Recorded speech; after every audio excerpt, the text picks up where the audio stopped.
$1,000. Visit extpros.com or call 262-800-4274. That's 262-800-4274.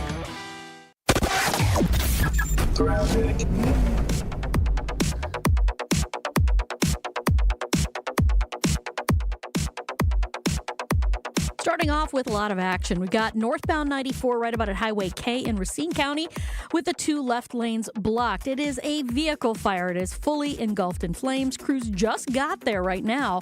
They're hooking up the hoses and getting ready to spray it. So just be careful. If you are heading through there, you are going to be seeing some big delays and squeaking by only in the far right lane. On the other side, actually, it's moving along pretty well. So volume is relatively light. The rest of the system is looking pretty good as well. And checking the TMJ4 Storm Team forecast today. Morning scattered storms likely, warm and humid throughout the midday. Few evening storms are possible, a high 70. Tonight, a few storms early, mostly cloudy, a low of 44. Tomorrow, mostly cloudy, filtered sunshine, a high of 53. From the WTMJ Traffic Center, I'm Debbie Lazaga on 94.5 ESPN. Gabe Neitzel here. Catch Jen, Gabe, and Chewy morning 7 to 9 on 94.5 ESPN, WKTI, and WKTI HD, Milwaukee. A locally owned Good Karma brand station. Showtime. The right way to start your day. This is Jen, Gabe, and Chewy. Gabe's on a roll of being wrong, though. I'm sorry. Make sure we tell him. I'm sorry. I'm just saying. I'm keeping that one. I'm George Costanza. Yes? Assistant to the traveling secretary. I'm working on the project. What project? Payroll project. Big payroll project. Gabe said 2 years ago that they were going to work Miami. What happened? They got worked. This year, he said, even without Giannis, they're beating Indiana. It didn't happen. I'll just look around for a little while. I'll just browse around. Hey, wait, excuse me. You can't come back here. Look, I am under direct orders from Mr. Wilhelm, so if you have a problem with that, maybe you should just take it up with him. Well, maybe I will. Go ahead. Give him a call. He'll tell you what I'm doing here, and you can tell me. Love beating up on guys when they're not here. No one rat me out. Hey, don't rat me out. I'm sorry that I doubted you. Yeah, whatever you need. So he explained it all. Yes, he explained it all very clearly. What did he tell you? Look, you were right. I was wrong. You don't have to humiliate me about it, all right? This is Jen, Gabe, and Chewy, broadcasting live from the Gruber Law Office's One Call That's All studios at the Avenue with Gabe Neitzel and Mark Chamorro. Here's Jen Latta. Running her mouth, she wants to ride it, she's trying to hide it. I'm cool as ever, she's too excited. Her man look like he wanna fight. He ain't doing nothing but running his mouth. Talk about it, we all about it. Who's the most famous one-name celebrity? Famous one-name celebrity. The most famous. Is it Cher? Madonna? I mean, Prince. LeBron. Yeah, LeBron James. The other reason I bring it up is because today we got a lengthy list of one-namers. Today, we're going to talk about Dame. We're going to talk about Jordan. We're going to talk about Craig. We're going to talk with Jason. We're going to talk to Field. We're going to talk about Corso, maybe. And I might bring up a dog, Apollo, at some point. Because talking about Apollo is better than talking about the other person he was sharing the screen with. You know who Apollo is, right? Apollo Creed? No. He shared the screen with Rocky? Drago, and that didn't end well for him. It didn't. Joshy, who's Apollo? Apollo is Aaron Rodgers' nearly 4-month-old husky puppy. He put him on the screen yesterday. Cute dog. Cute dog. Super cute dog. Uh-huh. So we're going to do a one-name thing today. We're going to talk about Dame. We're going to talk about Jordan. We're going to talk to Field Yates, who's going to join us in the second hour of the show to preview the NFL draft. We always talk to Craig, and we always talk to Jason. So where do you want to start, Gabe? Who should we start with? We got Dame. We got Jordan. Dealer's choice here for you. I mean, no offense to Jordan, but Dame coming back is a huge deal. Fine by me. Let's go. How many times has Jordan Love appeared on the Kay Adams show in the last 3 months? A handful of times, right? At least twice. Yeah, a couple of times. Damian Lillard coming back, miraculously coming back. That's the word they're using. Miraculously coming back from something that I thought was going to keep him out all postseason. Oh, there were thoughts. I don't know how accurate, but there were thoughts that this might end his career. Blood clots are no joke. The issue with blood clots are you go on the blood thinner and you have to get through the clots, and some people don't. Some people are like, they have to be on the blood thinners forever. Well, that's what happened to Chris Bosh. He had the blood clot, missed, the rest of the season they found out the blood clot, came back, played 40 or 50 games, blood clot returned. I believe it went from his lung to his calf, and that was it. Career's over. Had to retire because of the blood clots. You think of Victor Wembanyama earlier this year.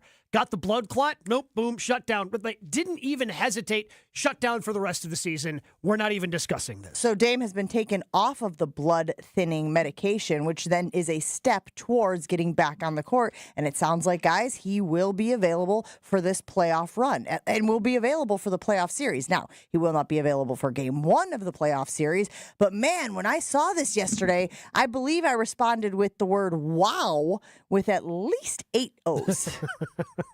At least 8 O's for Dame Lillard coming back to the Bucks in the postseason. So I don't know if you were being hyperbolic or if you're just optimistic, but Joshy, your line on our sheet here says championship back on. Yes. Now there's a question mark afterward, but is that where we are as a fan base now? Dame Lillard will return for this postseason run. Not sure when yet, but he will return, which is awesome news. Wow, with 8 O's news. How confident should we feel now about the Bucks making a deep run in the postseason, Gabe? They did not have a chance at making a deep run without Dame. Plain and simple. Do I think they could beat the Pacers without Dame? Yeah, I do, because Giannis is going to be the best player on the floor for the entire series. And Giannis is going to be the best player on the floor in any series that they play. But you look at the depth of what Cleveland has, the depth of what Boston has, and you need to have your second superstar, your second all-star on the floor to even have a chance. The fact that he could potentially return for this Pacers series, again, they've left the door wide open. He practiced yesterday. He practiced with the team full on, went out and practiced with the team yesterday. He's got to get his legs back underneath him. It makes me hopeful that, all right, hey, why not have a puncher's chance at this thing? Why can't you, with 2 generational superstars, 2 top 75 players of all time, why can't you make a run? Before it's like, oh man, Bucks are just injured again. Just stinks. It'll be an uphill battle. It's going to be an uphill battle. And especially with something like a blood clot. Like, you can't even just, oh, they should have rested him more. No, it's a blood clot. It has nothing to do with anything else. And you're just thinking that the Bucks are snake bitten once again to only have a miraculous comeback that he's actually going to be available for the team at some point this postseason. So I had asked you earlier this morning, do you have any idea how many games Giannis, Dame, Bobby, who was coming back from injury, and I know Bobby doesn't necessarily always start these games, but Kyle Kuzma, who they got in the Chris Middleton trade, and who am I missing? Well, you would talk about Brooke. You want to talk about KPJ? I mean, who are you talking about? What is the best 5 that you want on the floor for the majority of the time? Majority of the time? Because Dame's the point guard. That's why when you said... Yeah, so Dame, Giannis, I mean, it's depending upon the matchup, it's either probably Kuz or Gary Trent, Torian and Brooke. I mean, that's going to be your closing. That's more than likely. Again, Brooke, depending on matchups, could be taken off the floor. How many games did those guys have together? Not many. If you count Kuz, because Kuz was obviously in the Middleton trade. That was late in the year. Yeah, so Kuz has only played 33 games with the team. And so Dame missed the final 14. Mm-hmm. So, Bobby Portis was suspended for 25 games at the end of the season. Right. Not a lot of time on the floor for all these guys and together. whatnot. Is there any concern with you with that, of them all now? Look, this is the best case scenario, is all of them being available. And, assuming that Dame is on the floor, I'm going to assume he's healthy, right? They're not putting him out there if he's not healthy. So now they're all healthy. It's the end of the season. You're making a playoff push. This, to me, feels like best case scenario in years in the playoffs for the Bucks. Well, going into a playoff series, probably the best since their championship run. Because you had Middleton get injured the year after that. Giannis has been dealing with injuries the last 2 years. Yeah, it feels like the best case scenario. And I mean, Dame also not putting, a lot of stress on his body the last, in terms of running up and down the floor the last 14 games.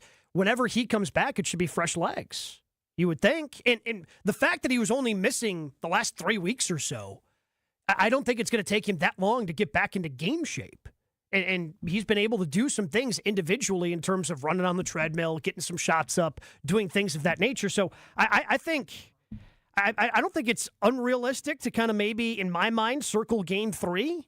First game back here in Milwaukee, have the roof blow off Fiserv Forum when Dame's announced in that starting lineup. I don't think that doesn't seem unrealistic to me.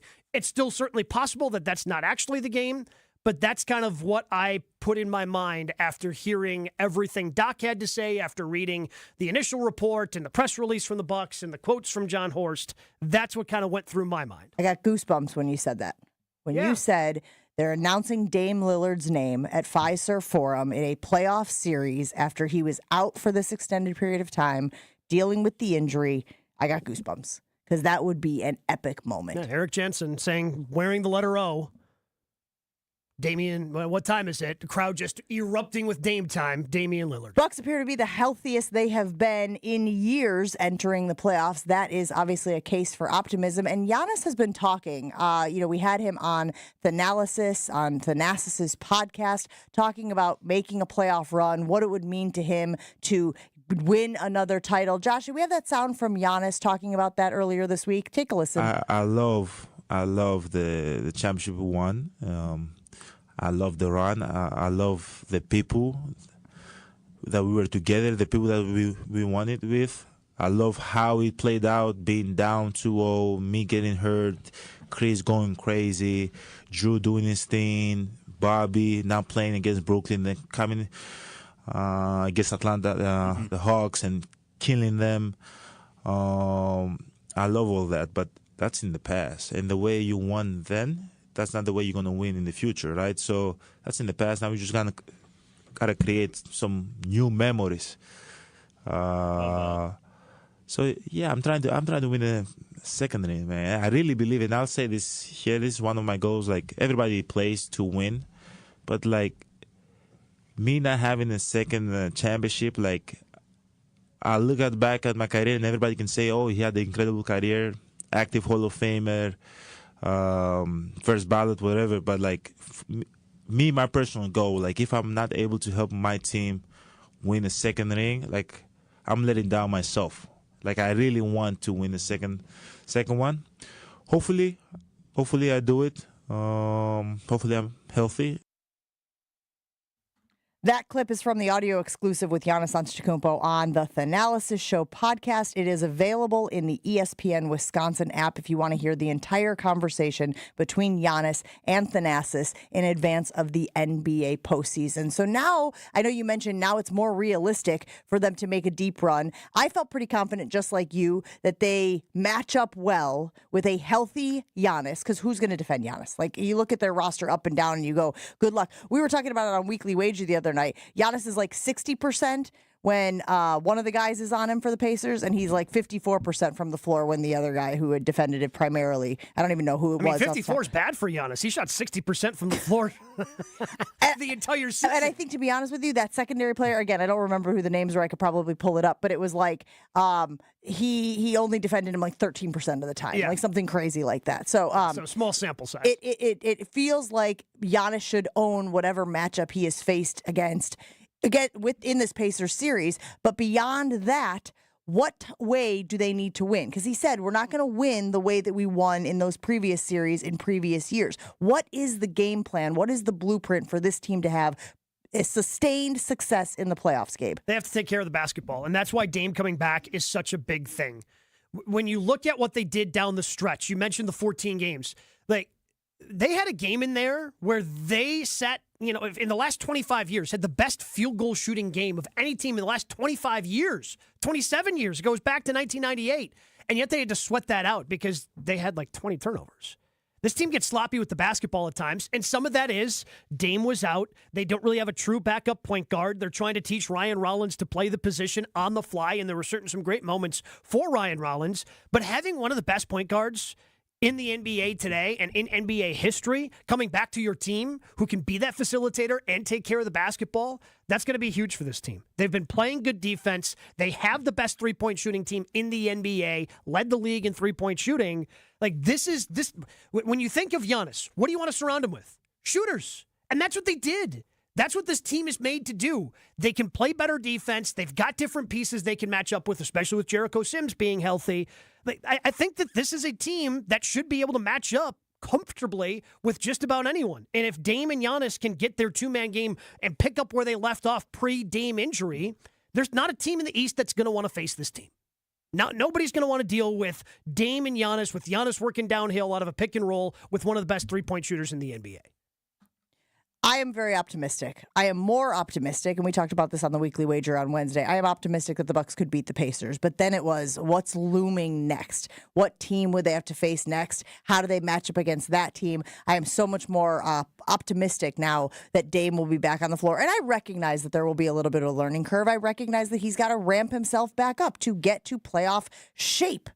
But man, the news yesterday that Dame Lillard will return for this series, and I believe that's what it is, right? He will not play game one, but he is expected to return for this series against the Pacers. They're kind of keeping it open-ended.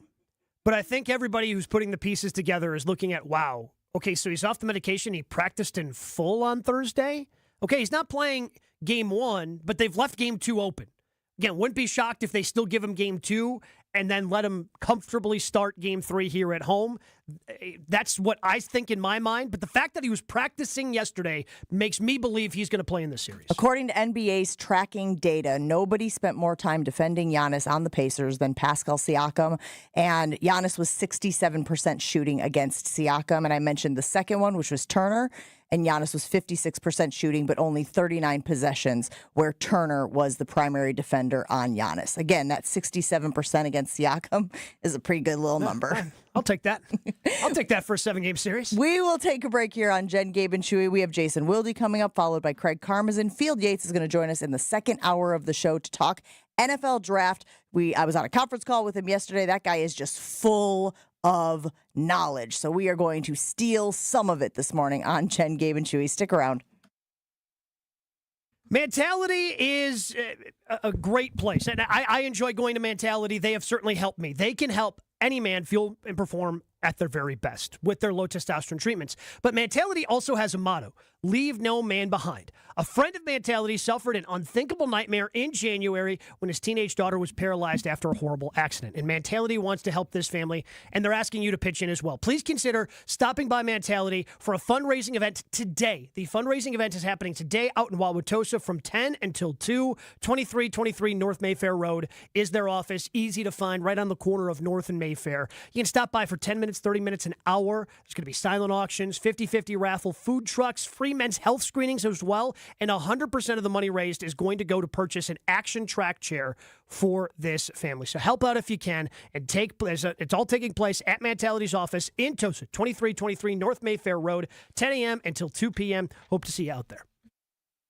Jen, Gabe, and Chewy are back after this on 94.5 ESPN.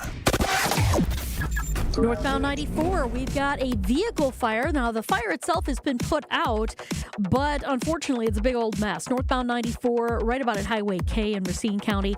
The two left lanes are blocked. You can only get by in one lane. My suggestion would be to get off earlier than that and then use the frontage roads around that. Once you get past Highway K, you should be good to go. Actually, you can get back on at Highway K, and then there you go. You're off and running. The rest of the system is actually looking pretty quiet right now. When business brings you to Milwaukee, make the Knickerbocker on the Lake your home base. Enjoy modern meeting rooms, lakefront views, and refined dining. Visit knickerbockeronthelake.com to book today.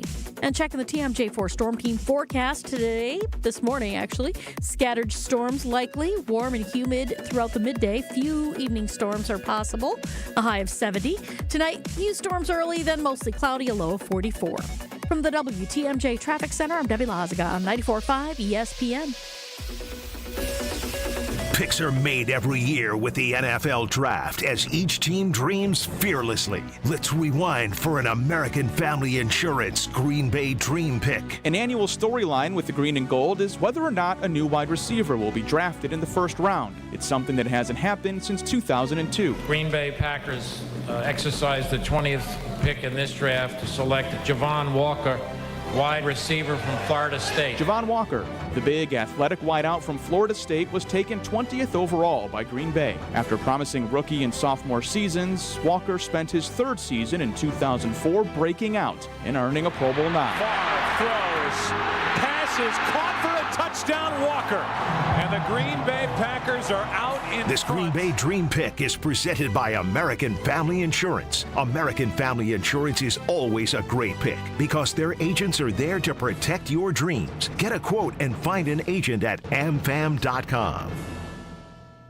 Hey, this is Mike from Infinity Exteriors. Buying a roof, siding, or windows can feel overwhelming. Hidden costs, confusing contracts. We don't play that game. We educate you so that you can decide. And when you know the facts, Infinity Exteriors is the clear choice. Since 1997, we've installed peace of mind with no surprise upcharges, flexible budgets, and immediate financing. Infinity Exteriors, saving our communities from unscrupulous contractors. Visit infinityexteriors.com. Draft day is approaching, and whether you're watching every pick or just there for the party, Higher Love has everything you need to elevate your draft experience. As the best in the Midwest, Higher Love offers the largest selection of organic, clean green certified products at unbeatable value, making them the can't-miss top pick. Higher Love Menominee, an hour from Green Bay, right across the Wisconsin border. Find them at findhigherlove.com/CBD. Why is life better with American Family Insurance? Because every policy comes with something very special. A trusted agent who's there to help protect your dreams by finding the right coverage at the right price. Save up to 23% when you bundle home and auto. American Family Insurance. Get a quote and find an agent at amfam.com. Products not available in every state. Visit amfam.com to learn how discounts may apply to you. American Family Mutual Insurance Company, SI, and its operating company, 6000 American Parkway, Madison, Wisconsin. Ready, down, put.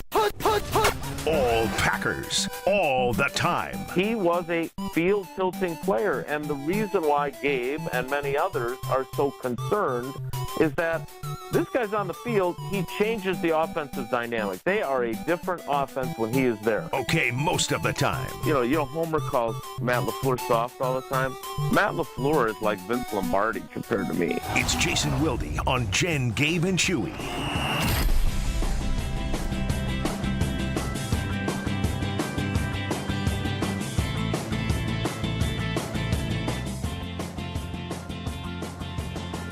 Now that the NFL draft is less than 1 week away, it feels like things are really starting to ramp up. For more information, we go to our friend and teammate, Jason Wilde. Good morning, Jason.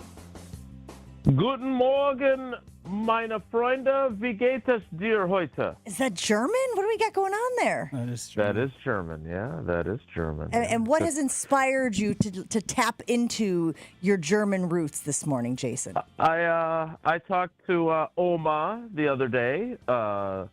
She is the mother of my best friend, and she's kind of the unofficial grandmother of the girls, and she always wants me to speak more German, and she listens to all of our different shows, even though she's not super interested in the Packers, just to support me. So I wanted to make sure if she happens to be up and at 'em this morning for this, I wanted her to hear a little German this morning from me. That's about all I've got. That is going to make her day. I hope she is listening. And even if she's not, maybe we clip it off and we send it over to Oma this morning.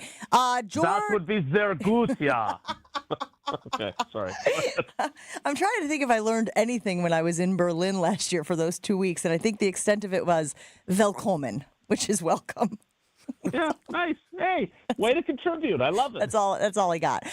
Jason, Jordan Love yesterday appearing on the Kay Adams show, diving into when asked about the Jaire situation. Take a listen to what he had to say. I need to reach out to Ja, see what the deal is, but Ja, he's got his own world going on. I'm gonna let him handle his business and see what's going on. But that's my guy right there. He's definitely a player we need back. Just the play style he plays with and who he is on the field. I mean, that's a guy we need to have around. So we'll see what happens. That's a guy we need to have around, I think, is the statement that stands out to many of our loyal listeners. What say you about how Jordan Love handled that situation? What is he trying to say? What's he trying to do? Well, on top of that, there's also Jaire has his own world that he's dealing with or living in or whatever that part was, which is also accurate. Yeah, look, I'm a little bothered by all the Jaire kind of social media narrative. And, I saw our buddy Rob Domofsky get a little irritated a couple of times that there's at least a segment of the fan base that thinks we, as the beat writer core, are trying to run Jaire out of town.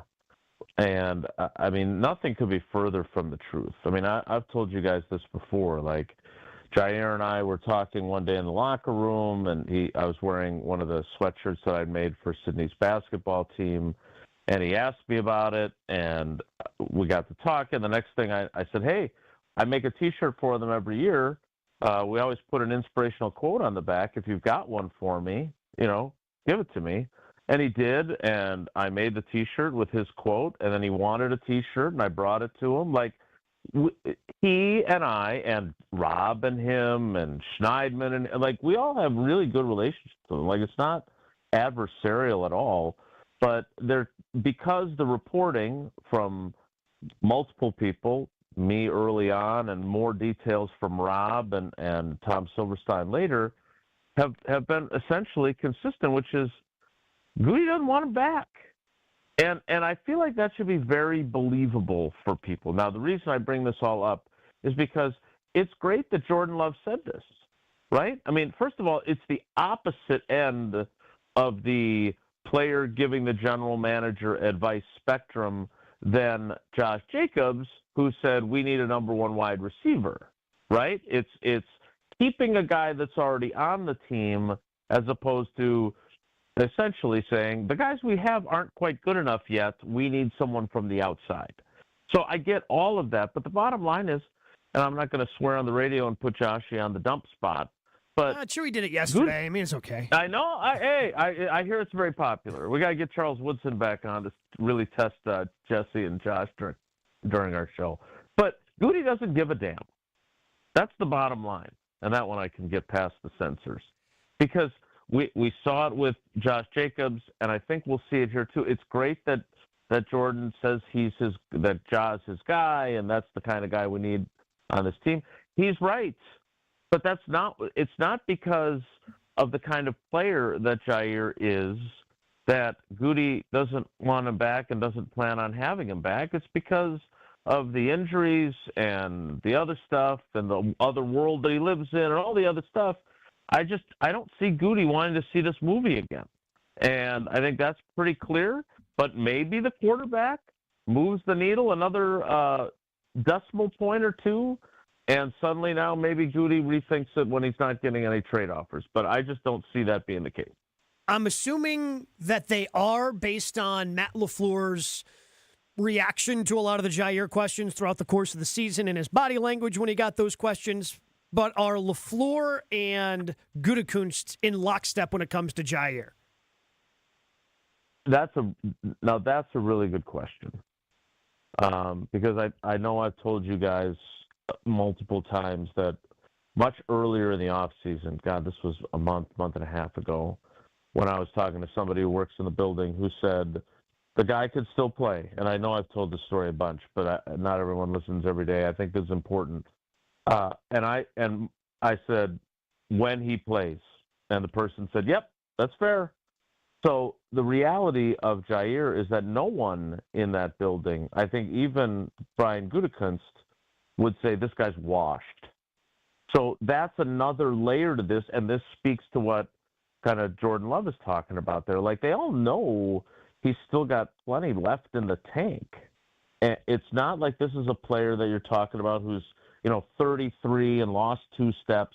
Now, I would say that, as we've talked about many times as well, the hit that he took from Najee Harris when he tried to tackle him low early in the 21 season, and he missed, 13 games that year because of it? That was the end of the season. Not only he came back for 7 snaps in the playoff game, I think, and then him and Zadarius Smith laid a crucial tackle opportunity on Debo's tackling on 3rd and 7. Right, exactly. 3rd and 7 play, and Debo Samuel gets the first down, kick the game-winning field goal. Anyway, he's not the same tackler that he was, and I think the reality of his game had been that for a diminutive corner, he stuck his face in there. He was not afraid to tackle, and that's the one part of his game that isn't the same ever since then. But the rest of it, I mean, the guy can still cover when he's on the field. It's kind of like the clip that we play about Christian Watson in the open for me. They are a different defense when he's available. The problem is his availability. We all know that. So, look, I never say never. I never do the homer 0%, 100% deal. But I think it is a very small percentage that Goody was ever even entertaining the idea of bringing him back. And I think it's just as small of a percentage that the quarterback saying something to Kay Adams is going to make him rethink his position. Well, and it's interesting, Jason, because yesterday I heard you guys talking to Mike Tannenbaum, and shout out Denny Tauscher, but you talked about talent outs and how if Jaire can still play, and I know that the caveat there is even if it's, only when he seems to want to or when he perceives himself to be 100%, et cetera, I'm very curious about that chart, right, with the x-axis and the y-axis, and if he's so talented and he's so capable, at what point the headache and the, whatever it is, frustration, right? Because you guys were talking about Aaron Rodgers when you were talking about that with Mike Tannenbaum, talent outs. Has Jaire, you think, really eclipsed that threshold of where you will put up with a guy's idiosyncrasies for the talent and the production that you get, even if it is in a limited capacity? That's such a good question. Now, the only problem is I got distracted about halfway through because I was thinking about that guy with the FAFO exactly. XY axis guy. That's correct. Yep. That's what I was picturing, except I photoshopped Jen's head on his body while he's talking in my mind. She's pointing at a spot on the graph. Yep. Exactly. I agree. There is a point on the graph. And look, I do think, I have not talked to Jeff Hafley. I can tell you he's not the person that works in the building that I talk to. But I would believe that Jeff Hafley is interested in him too. They all know he's still a good player. And let's not forget, like we were just talking about that 21 season, 22, he comes back. He's a second-team All-Pro again. He played, I think, 15 or 16 of the 17 games that year. So he's come back previously, but I keep thinking back to a conversation that Domofsky and I had with him early last year when he basically said maybe that suspension was exactly what I needed. And I thought, okay, here's a guy that took the self-appointed captaincy suspension he got and authentically said, all right, I got to make some changes. I can still be me. I can still be a different cat, but I got to think a little bit differently. And then, maybe we've had this wrong all along, and this is partially or mostly the fault of the organization for the way they kind of handled his situation. But it was like Bakhtiari 2.0, right? They did not hide any sort of their frustration about the uncertainty of his availability. And so I understand that for fans it's frustrating, but we can only go on how the team has behaved when it comes to this player. And to me, it says they know he can play, but they don't know when he's going to play. Jen had a great line there about how when he perceives he is healthy enough to play, because I firmly believe that 10-snap thing in Chicago was like when some of those guys in their mind are like, we are not doing this again. We can't have a guy be active and then pull himself out after 2 series. We just can't do it. And I think that is still in their minds of, are we really going to bring this guy back? Are we going to bring him back at $17 million? And are we going to put ourselves in a position where if he tweaks something, he doesn't know if he can play or not, and we're going to be dealing with this again? Fool me once, shame on you. Fool me twice, you shouldn't fool people, as George Bush said. So I just, again, maybe it changes, but I don't think Jordan Love's opinion matters. I don't think Goody's changing his mind. I don't think they're going to get anything for him either, by the way. I think they're going to end up ultimately having to cut him because if he's got that power of his contract of saying, look, I'm not taking a pay cut. I'm not restructuring.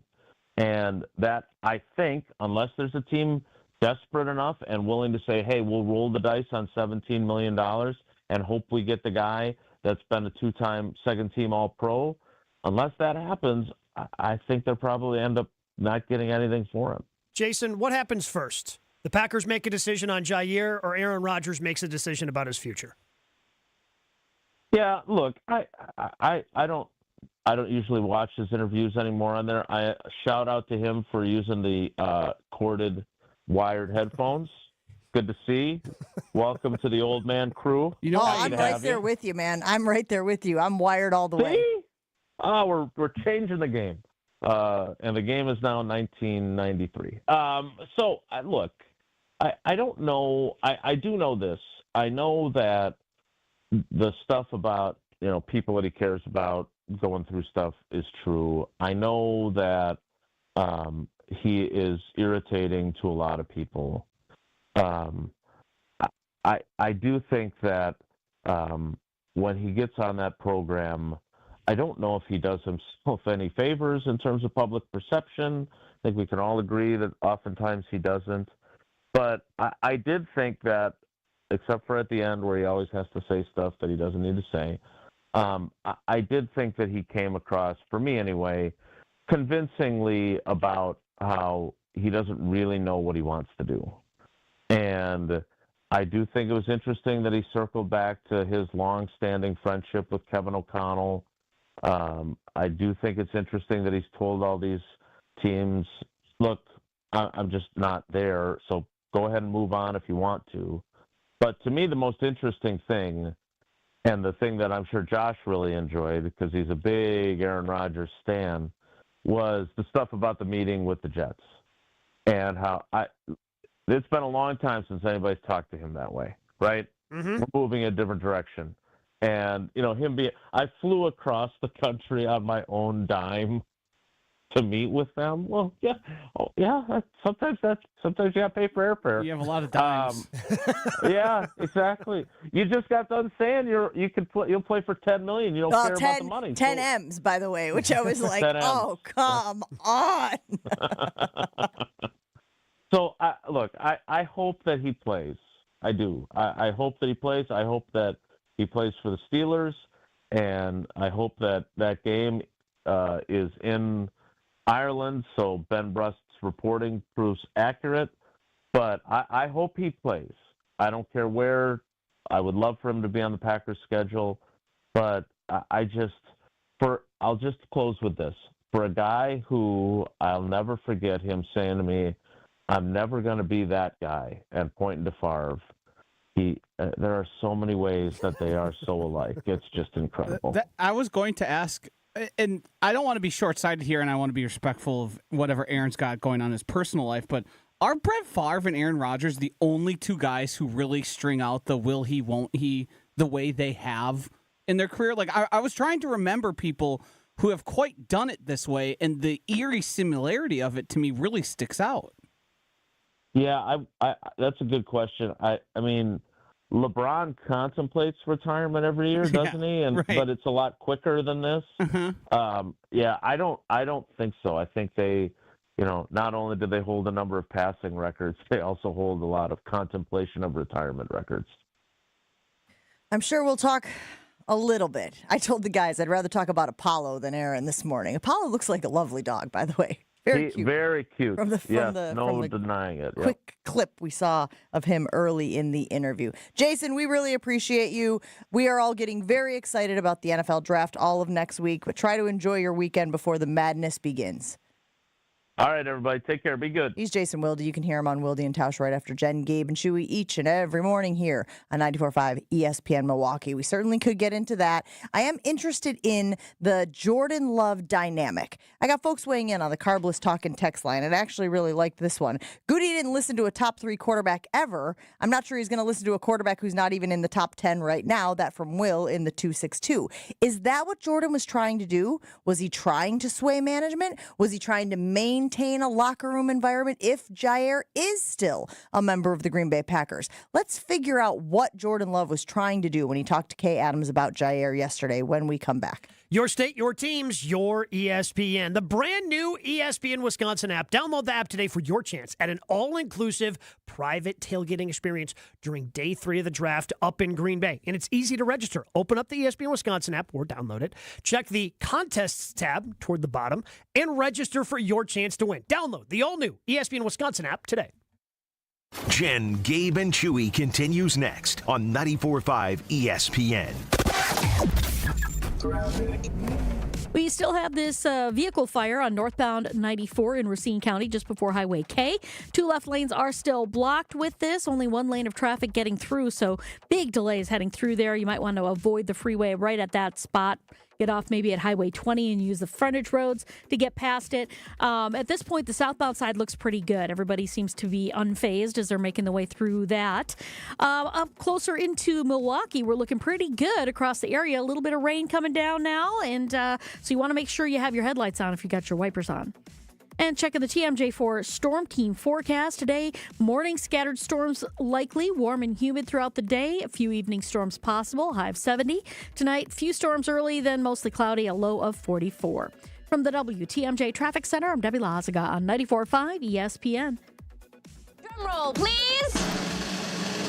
Carbliss is here with refreshing new flavors. Introducing their Tropical Bliss Variety Pack. Let the summertime flavors of blood orange, watermelon, raspberry, and grapefruit whisk you away from the winter blues. New flavors, same great Carbliss perks. Every handcrafted cocktail still has 0 sugar, 0 carbs, and just 100 calories. Find the Tropical Bliss Variety Pack in store wherever Carbliss is sold and enjoy your winter passport to paradise. Grab a pack today and discover why Bliss is more with Carbliss.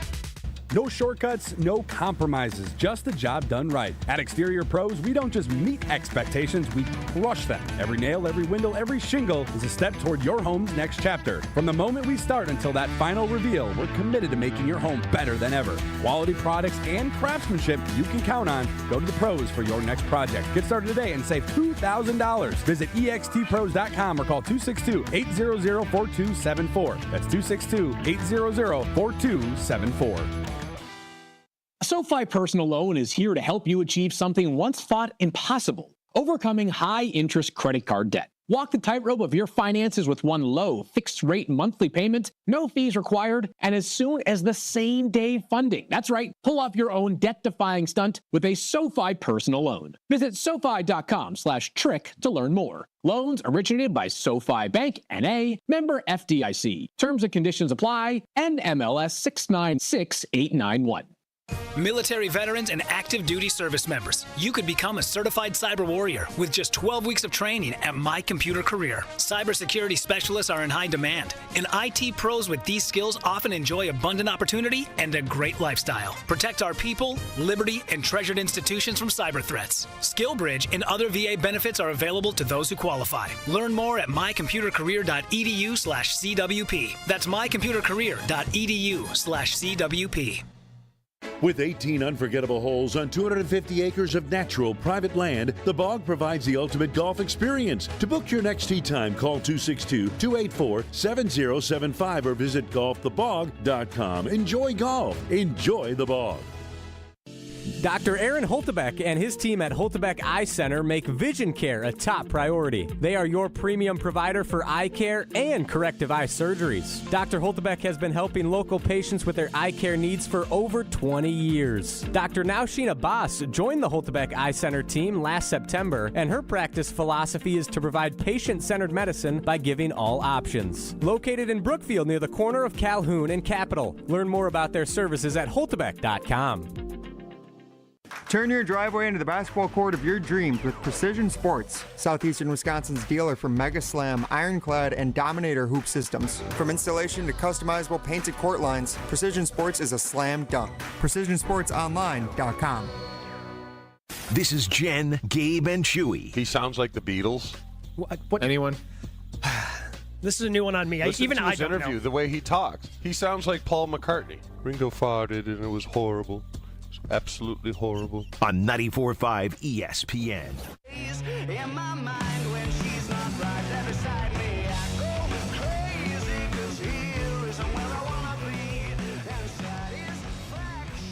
If you missed any of our conversation with Jason Wilde, you can, of course, find it on the new ESPN Wisconsin app. That's where all of our content will be living. You can customize it so it works for you, whatever your needs are, whatever your likes are. And I encourage you to listen to it if you missed it, because we talked a little bit about Jordan Love weighing in on the Kay Adams show about Jaire. What is Jordan Love trying to accomplish there? I want to be real clear. When Jordan talks, and I mean no disrespect, genuinely, I want to make sure this does not come across as disrespectful, guys. He doesn't say a lot. Like, he just doesn't. And I think that's by design. I don't think he wants to be in the media cycle. I don't think he wants to be in the circus of exactly what we're doing. What is he trying to say? But he did weigh in on Jaire, and it is something that a lot of people are curious about, if for no other reason, guys, than how does Jaire's existence affect the Packers' draft strategy less than a week from now? What do you think he was trying to do? To me, Gabe, he's just trying to maintain a good locker room. On the off chance, which is still a possibility, that Jaire is a member of the Green Bay Packers and is in that locker room, and he does have his idiosyncrasies. We all can confirm that. I think Jordan's just trying to keep the peace. I think he's trying to maintain a good relationship with a guy that it seems like he genuinely likes and doesn't want to ruffle any feathers. So the easy thing to say there is, that's a guy we need back. I mean, he said, I should probably text Ja. So he hasn't really been in communication with him. It's not like he's Xavier McKinney hanging out with him. We saw, the post on social media of Xavier and Jaire working out together not that long ago. Yeah, hey, I kind of like him. When he's healthy, I know he helps our football team. Saying nothing but good things about him. It's the easiest play that he's got. I don't think he was trying to put pressure on Brian Gutekunst, saying, hey, we got to have this guy. Just no, he's a good football player. He's somebody that, we would like to have on the team. I don't think that it's anything more than that. He was just trying to take the easiest road possible, because it becomes a bigger deal if he goes, oh yeah, that guy's a problem in the locker room. No, I don't want him back. Like, I feel that becomes a bigger story, and that hits the front page of ESPN and becomes an issue for the team. Whereas, no, this guy's currently a teammate. Just going to say good things about Okay, so I know that part of this is just what the media cycle is in 2025. A guy gets on a show, he's going to be asked about the big storylines that are going on with the team. Jaire, whether you like it or not, Packers fans, is still a big storyline related to your team. So there's a part of me that thinks, like, don't hate the player, hate the game, right? Like, we're going to ask Jordan Love about Jaire. He's going to give us an answer. But we also spent years criticizing Aaron Rodgers for weighing in on personnel. And we had the conversation about Josh Jacobs earlier this year, weighing in on personnel decisions. Is there any point where we could just get to a place where players say something like, I'm going to let those decision makers make those decisions. I'm going to let the coaches coach. I'm going to kind of stick to what I need to focus on, and I'm going to let them shake it out. Like when there are decisions above my head and I'm asked about them, I appreciate, them interested in my opinion, but I know ultimately my opinion's not going to make the decision. So what I have found benefits me is I will support whatever decision the organization makes. Yeah, but I mean, again, you're not doing that in a media interview, right? Like, awful announcing isn't posting, Jen Latta said this about College Game Day. Right? So it becomes a little bit different. And I mean, he's not just, hey, whatever they want to do, I'm cool with. He's not going to do that because he wants to give a genuine interview. That's the reason why he's going on the Kay Adams show. I don't think to me, this is different than what Rodgers did, because Rodgers legitimately extended Randall Cobb's career by 2 seasons. I don't know if Randall Cobb signs anywhere unless he goes, hey, he's coming back to Green Bay with me and then going to New York for the first season with me, and then Randall ultimately retires. I don't think he's trying to dictate anything to anyone, just saying, yeah, I like this guy. I think we're a better team with him. And I don't think there's anything wrong with answering the question that's put in front of you. I think Jordan Love answers that question about every single one of the 70 or so teammates he has. If I were to be the most rational about it, that seems to be the thing. It's a guy on the team. It's a guy who has a history on the team, and you're just supportive of your teammates. I think that's sort of what he viewed himself, just as a leader of the locker room, not like necessarily leader of the Packers as a whole, but amongst that locker room, he wants the respect of everybody and everyone to know I'll have your back at all times, regardless of where your future might lie. Yeah. Like, again, it just seems completely different to me than Rodgers trying to dictate, them keeping Devontae, or, again, he goes out to New York. Alan Lazard getting the big contract out there, I don't think was a coincidence. No, he signed first. That had nothing to do with Aaron. Yeah, clearly, right? Like, I mean, I'm sure Aaron had not talked to anybody. And if Alan Lazard signs with the Steelers, that will be coincidental as well, everybody. So it just feels completely different than even like Brett being upset when they didn't get Randy Moss or when they didn't get Tony Gonzalez later in his career. I land on kind of the Joshy side of things of he's just sticking up for one of his guys in the locker room. But it doesn't bother me at all. It's more of, do we want going forward these players who represent either side of the ball, who are kind of the big personalities or the big, for honestly, the stars of the team? Do you want the stars of the team weighing in on personnel decisions? I mean, I like that. Yeah, I want them to be honest, which is why I had no problem, again, going back to knowing that Josh Jacobs feels the same way I feel about wide receiver one. Made me feel good as a fan. Validates your position a little bit, doesn't it? Like, hey, I'm not crazy in terms of what I'm looking at with this team, because somebody who's in there is going, yeah, it'd be helpful if we had a wide receiver one.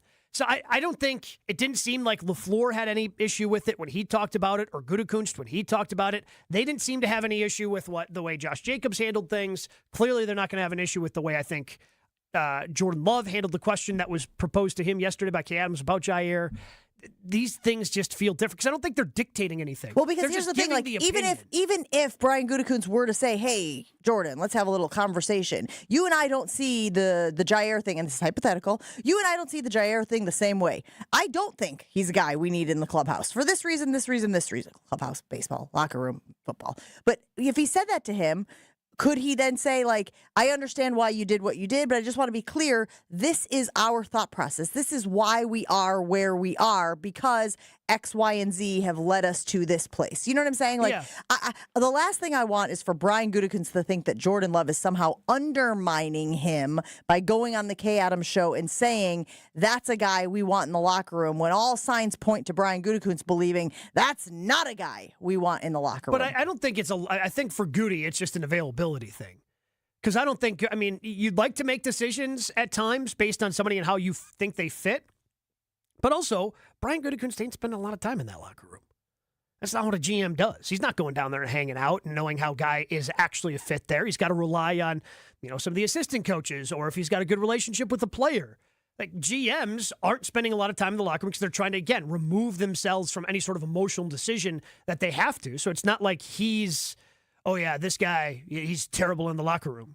He doesn't know that unless he's been talking to somebody who actually is in that locker room. Because that ain't Brian Gutekunst, because that's not part of his job. I think that Jordan handled it fine. I really have no issue with how he handled it all. I just want to make sure that there are no ripple effects from what he said if, in fact, the team does pull the trigger and cuts the guy, right? I think Jordan said the right thing, because you got to err on the side of him being a member of that locker room. You have to err on the side of Ja being back in a few weeks. And then how do you proceed from there?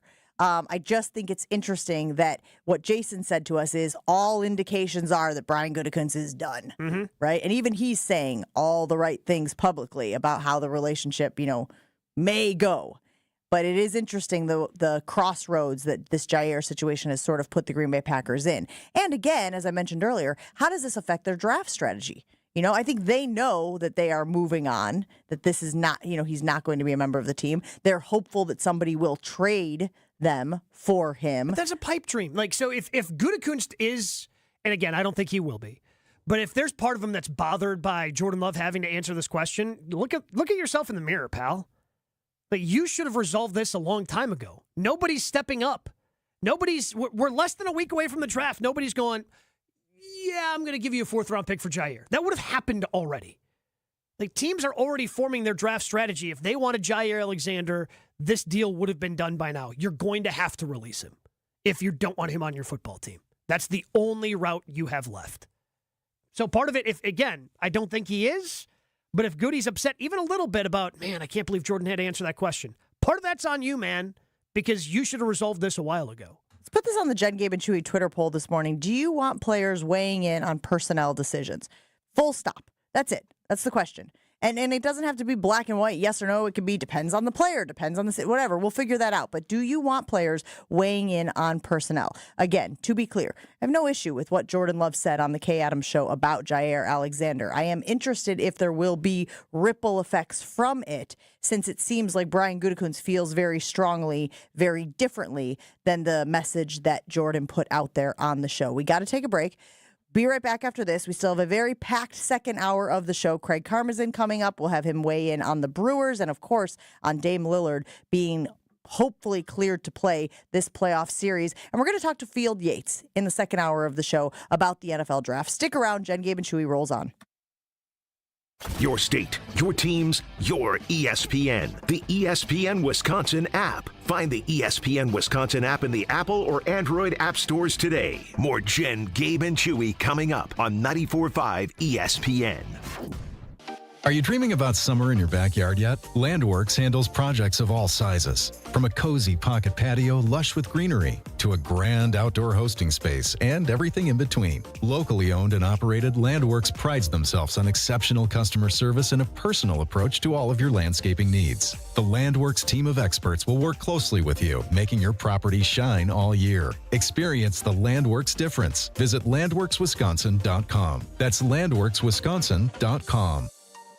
Looking for a Milwaukee tradition? It's Saz, and for nearly 50 years, Saz's have been serving up award-winning ribs that'll make your taste buds dance. Don't miss our festival-famous mozzarella marinara, the appetizer that put us on the map and keeps Milwaukee coming back for more.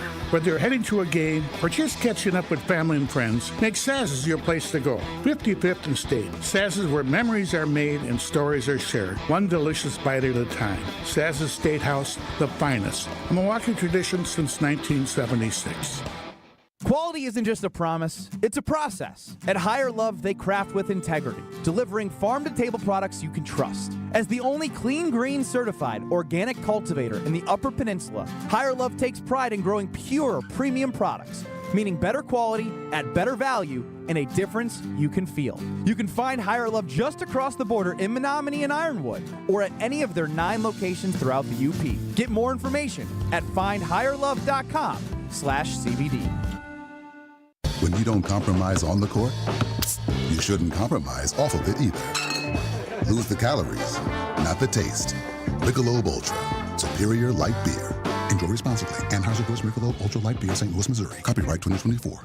Hey Bucks fans, enjoy Michelob Ultra at Club Paragon Greenfield, Deer Camp, Milwaukee, Kelly's Bleachers Big Bend, New Berlin Ale House, and Stenny's Milwaukee. Michelob Ultra, proud sponsor of the Milwaukee Bucks. Fisco is always there for your auto body care. When accidents happen, Fisco Auto Body on Forest Home in Franklin is there when you need them. Got a broken mirror? They'll take care of it. Dented bumper? Scratch paint? Fisco Auto Body will take care of it. If there's any damage you need fixed, Fisco has you covered. Their expert workmanship is guaranteed for the life of your vehicle. So stop in for all of your auto bumps and dings. Once again, you know the line. That's Fisco.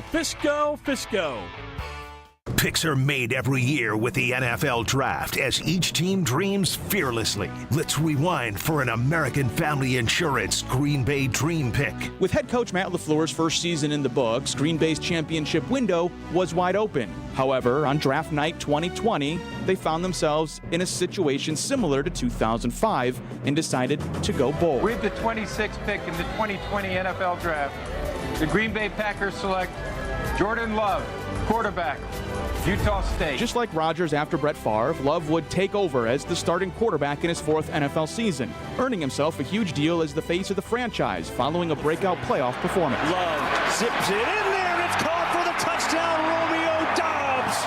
And the route is on in Dallas. Wow. This Green Bay Dream Pick is presented by American Family Insurance. American Family Insurance is always a great pick because their agents are there to protect your dreams. Get a quote and find an agent at amfam.com. You're listening to Jen, Gabe, and Chewy. And guess who didn't hit the hole? Zeke Elliott. Ashton. Well, I mean, yes. You all right back there? That's so true. It was a direct shot. She took out the sniper rifle and just... She got right up to me, took out a Glock, and just shot. Yeah, right in the balls. On 94.5 ESPN. What does it mean to be a local bank? At Great Midwest, we may be small, but our coworkers really understand the local community because we are part of it. Every one of us actually lives here. Our customers live just down the street, and we give them customized products and services that you can't find anywhere else. So naturally, after almost 90 years, giving back is an obligation we're proud to provide. That's Great Midwest Bank. Simply giving, simply local. Remember, you can always weigh in on the show, with the show, on the Carbless Talk and Text line, 800-990-3776, or on the YouTube comments on our ESPN Milwaukee stream. And Will Daniels had an interesting comment earlier. He said when he perceives himself to be 100% is insane, referencing Jaire Alexander when we were talking to Jason. I don't want to relitigate this whole thing, guys, but it is very clear to me that the perception of 100% health between Jaire Alexander and the Green Bay Packers was different.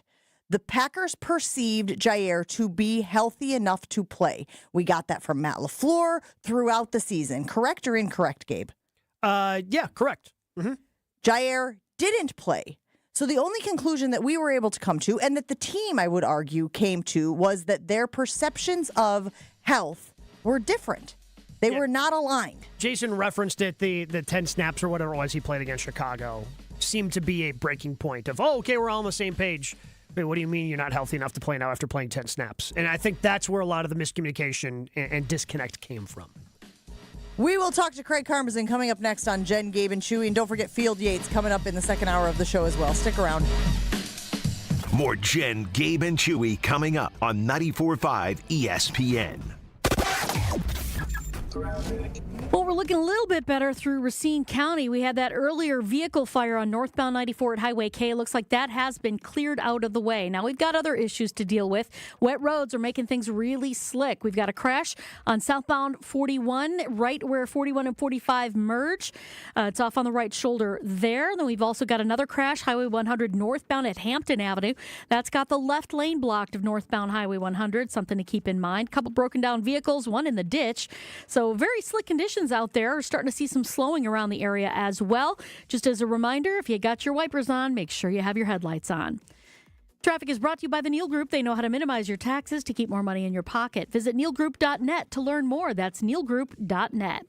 And checking the TMJ4 Storm Team forecast. Today we've got morning scattered storms, warm and humid throughout the midday. A few evening storms possible, a high of 70. Tonight, a few storms early, then mostly cloudy skies, a low of 44. Weather is brought to you by Higher Love Cannabis Company. No matter the forecast, we have something to lift your spirit. Less than an hour from Green Bay. Visit us in Ironwood and Menominee or online at findhigherlove.com/CBD. From the WTMJ Traffic Center, I'm Debbie Lazaga on 94.5 ESPN.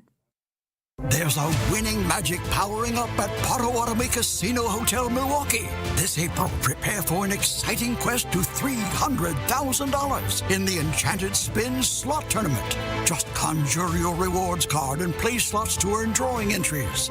Each Thursday, 60 winners will compete for thousands in cash and prizes. Let your journey begin with Enchanted Spins, only at Potawatomi. More info online. Must be 21 and a rewards member to play. Hey, it's ESPN Milwaukee's Brad Nortman here with some great news from my friends at Bank 5-9. For a limited time, you can earn as much as 4.8% on one of their CD specials. With 9, 17, and 25-month options, you're sure to find a CD that fits your needs while you earn a great return. It's simply another way Bank 5-9 is making lives better in our communities. Hurry! These high rates won't last long. Check out bank59.com/CD for more details. Member FDIC. Hey, this is Homer. You're listening to the home of Marquette basketball. 94.5 ESPN is WKTI and WKTI HD Milwaukee. A locally owned Good Karma brand station. It's Friday, and that means it's time to check in with GKB President Craig Karmazin. Gabe, you're right. I actually just looked at the stats. No hypocrite has ever won a championship. Fridays with Mo. Mark Attanasio, the last thing he wanted to do was play a video and tribute Craig Counsell in any way. So I give Mark Attanasio a ton of credit. Craig Karmazin on Jen, Gabe, and Chewy is sponsored by Landworks Landscape Services. Their creative and talented team will design, build, enhance, and maintain beautiful landscapes in southeastern Wisconsin. Learn more and see their work at landworkswisconsin.com. It's Friday, gotta get down on Friday. Everybody's looking forward to the weekend. Friday, getting down on Friday. Everybody's looking forward to the weekend. Craig Karmazin joining us in studio today and sporting what I must say is a very good-looking, retro-ish Milwaukee Brewers sweater. Good morning. It looks like a Letterman sweater. Yeah, I haven't seen it before. Have you seen it? No. Yeah. I'm going to the game tonight. I don't think anyone will make a comment to me on it, Oh, right? can't imagine. No one's going to say anything And to if you. you're not watching on the YouTube stream right now, why don't you get your butts over there? I can't imagine you know the answer to this question, but where did you get that? I have no idea. Yeah, exactly. It just showed up on your desk? No, in my closet. Yeah. Whoa.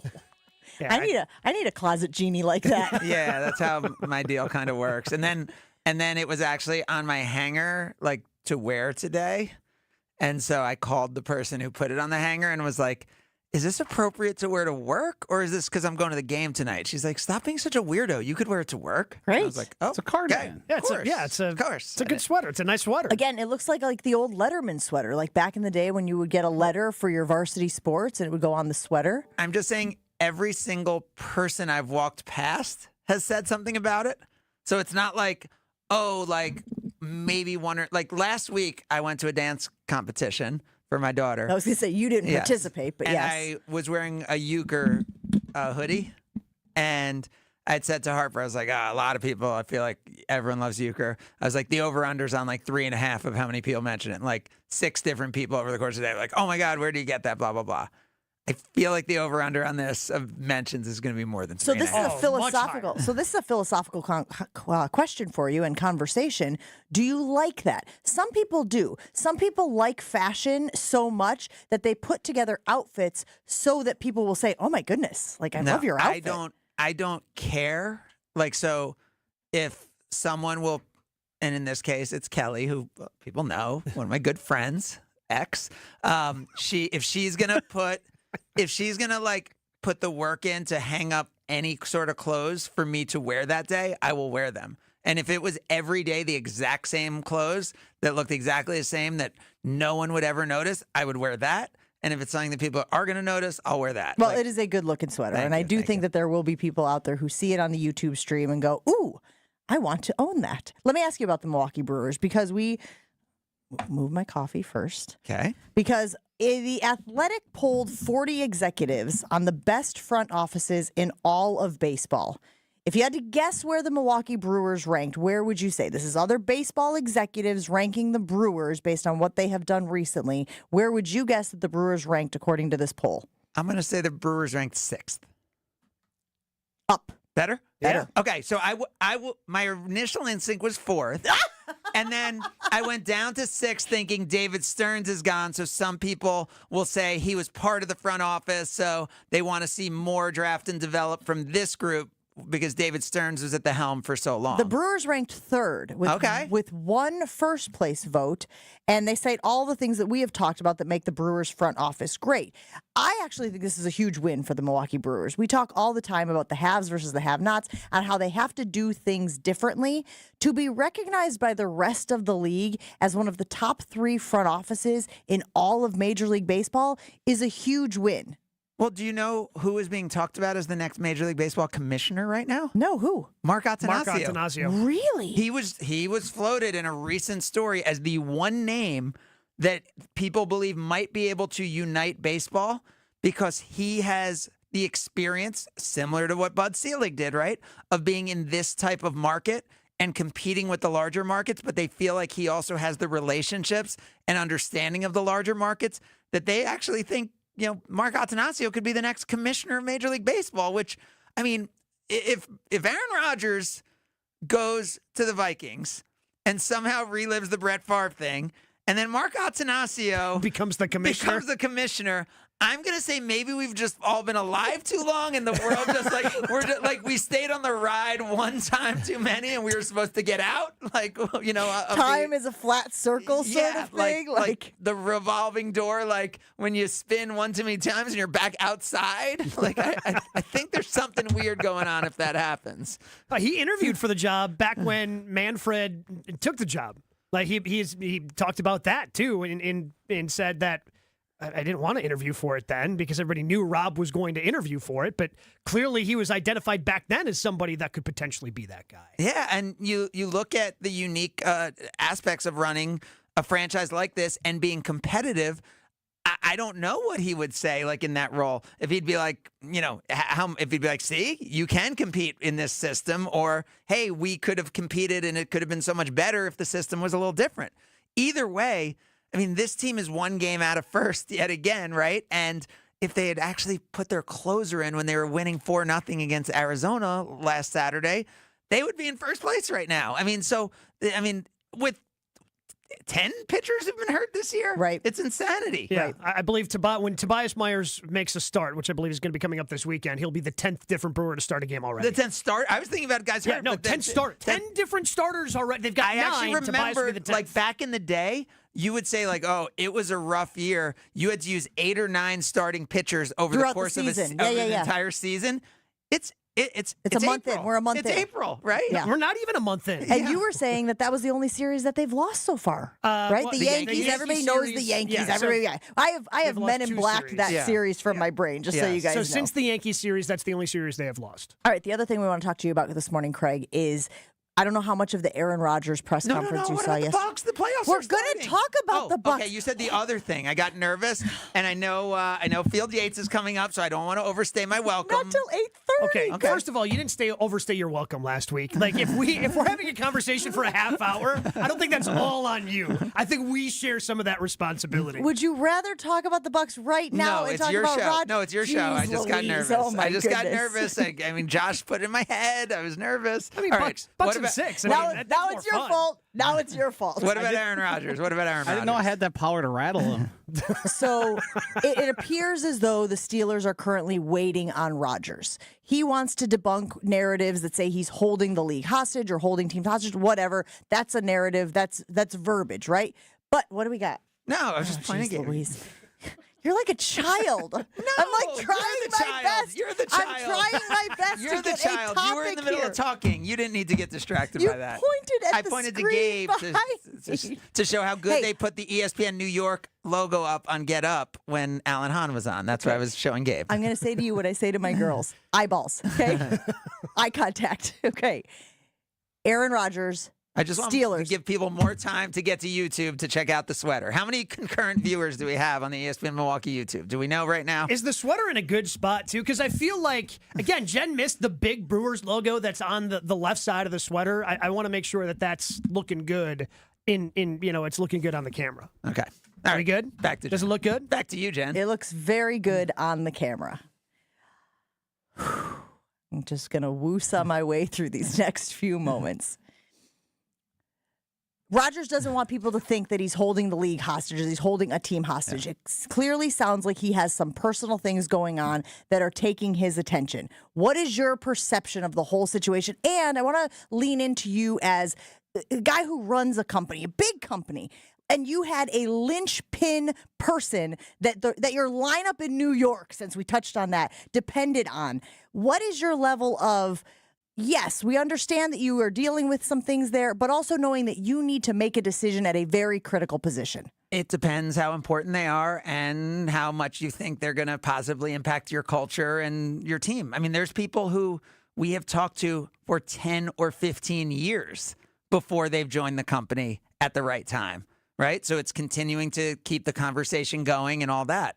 So I think what you have to do, though, in a league like the NFL is you can't sacrifice this current year unless you think that person is that big of a game changer. And I think Aaron Rodgers is a winning quarterback in this league right now. I have no doubt about that.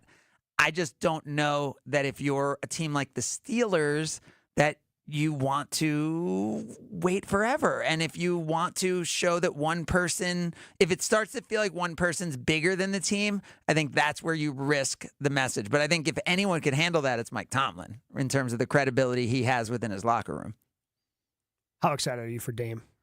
I'm so excited for the Bucks. I'm so excited for Giannis right now. I mean, so if you think about it, Giannis is the MVP this year of the Eastern Conference, right? Yep. You know, he's third. He's gonna be third in the MVP vote behind Shea and Nikola Jokic. He'll beat Tatum by far. He'll be unanimous to the first team All NBA once again. 7 consecutive years, I think he'll be 4th or higher in MVP voting. He's completely healthy, and the Bucks have been completely written off in the Eastern Conference. I can't recall that happening, where you had the best player far and away in the conference, not just the person who got the MVP votes one year like Russ may have, but where a team is this discounted with a healthy player of Giannis's level, when we know if you're the best player going into a series, it gives you a great chance to win. So I am, more than anything, excited that we have Giannis healthy for a playoffs, because it's been, since 2022, since that was the case. And I know we got hurt, we got hurt early in that Heat series, but basically, a healthy Giannis dragged the Bucks without Chris Middleton to almost beating the Boston Celtics, the year after the championship. I mean, they had that game 1, game 6 at home, up 10, start the fourth quarter. So a healthy Giannis to me is the most exciting thing. For Dame personally and everything, I'm so happy that he was able to get through this, it seems, in this way. And if we know he's resumed basketball activity. We know he's off the blood thinners, which makes playing a possibility. I still don't know the exact timetable, so it's tough to be excited about him on the court, but I'm very excited for Dame off the court. But I think we kind of surmise that it's got to be relatively. It's not like he missed a ton of time. He only missed 3 weeks. And he was able to, still do some things individually and avoid the contact. But practicing yesterday, that gives me a lot of hope for this series. It does, but again, full contact versus practicing is different, right? And when you're still coming off the blood thinners, I don't know how long it'll need to be. But again, for Dame off the court, beyond excited. But this Bucks team, Jericho Sims is back also from the injury. He's an important player in this half-court defense. Like, I'm and the Pacers, like when you get a team the year after they eliminate you, I think there's there's a little edge. Like, I feel really good about game 1. And it's rare that I feel as good. I feel really good about game 1 right now. So we were at Weekly Wager at Potawatomi on Wednesday, and we were going over some of these numbers for the Eastern Conference. And by the way, I don't know anything, again, just to make everything clear, I don't know anything inside. This is very clear. I don't want any tampering. I don't want any of that. I know nothing beyond anything the public knows. Okay, back to you.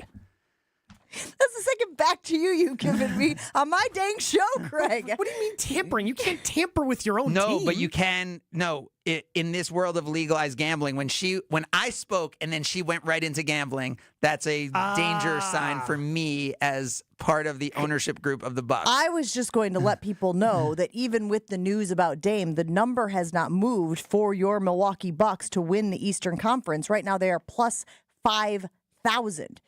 And you got to imagine that when Dame sets foot on the court, that number is going to change. What about for the Josh, series? Wouldn't you say that at some point that number? The series? Are the Pacers still pretty big favorites in the series? I didn't see series. I only saw the game. I can go and look. Joshy, but you would think that number would change once Dame sets foot on the court, 100%. Right? 100%. Yes, significantly, I would say. Would you think that the Pacers will still be the favorite to win the series? I think it probably gets closer to a coin flip at that point. Because, isn't it a 4-5 matchup? It is a 4-5, yes. Yeah, so...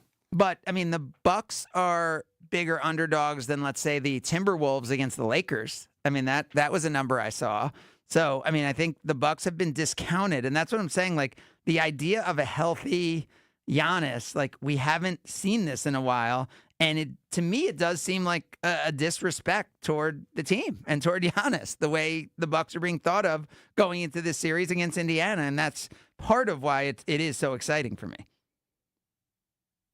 Do you want to talk to us about the NFL draft? Or now I'm going to ask you what you want to talk about because I don't want to it's my first time on this show, so we're just developing chemistry for the first time. We've never really done this before.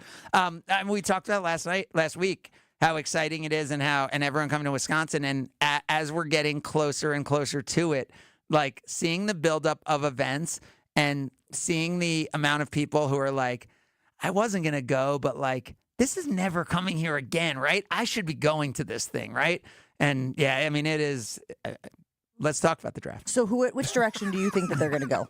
Because the Packers obviously are sitting at 23. We're going to have Field Yates on the show shortly, and he was saying how teams want to move down in this draft, but nobody wants to move up in this draft, which means it's hard to find a trade partner who is willing to, work with you. I think the Packers stand pat, but if they stand pat, what position do you think they go after in that first round? Well, so first of all, there's an argument to be made, and this is the weirdest statement I'd make, and this is almost like, that movie Draft Day is on Netflix now. What are we doing that? So that's on Netflix.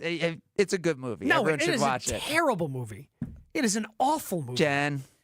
I've never seen it. Jen. I've never seen Draft Day.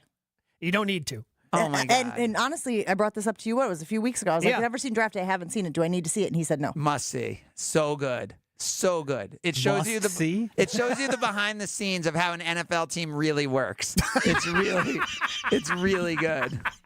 Hey, you've never been behind the scenes, obviously, if you're laughing that much. I mean, I'm guessing you also feel that. What was the show with The Rock? Ballers? Yes, Ballers shows how behind the scenes of the NFL also See, works. people think like there's that show about the Lakers that's not about the Lakers, that's on Netflix. Did you watch that one? Yeah, I watched that one. Yeah. Must see. See, people think there's no way these billion-dollar organizations are really run this way.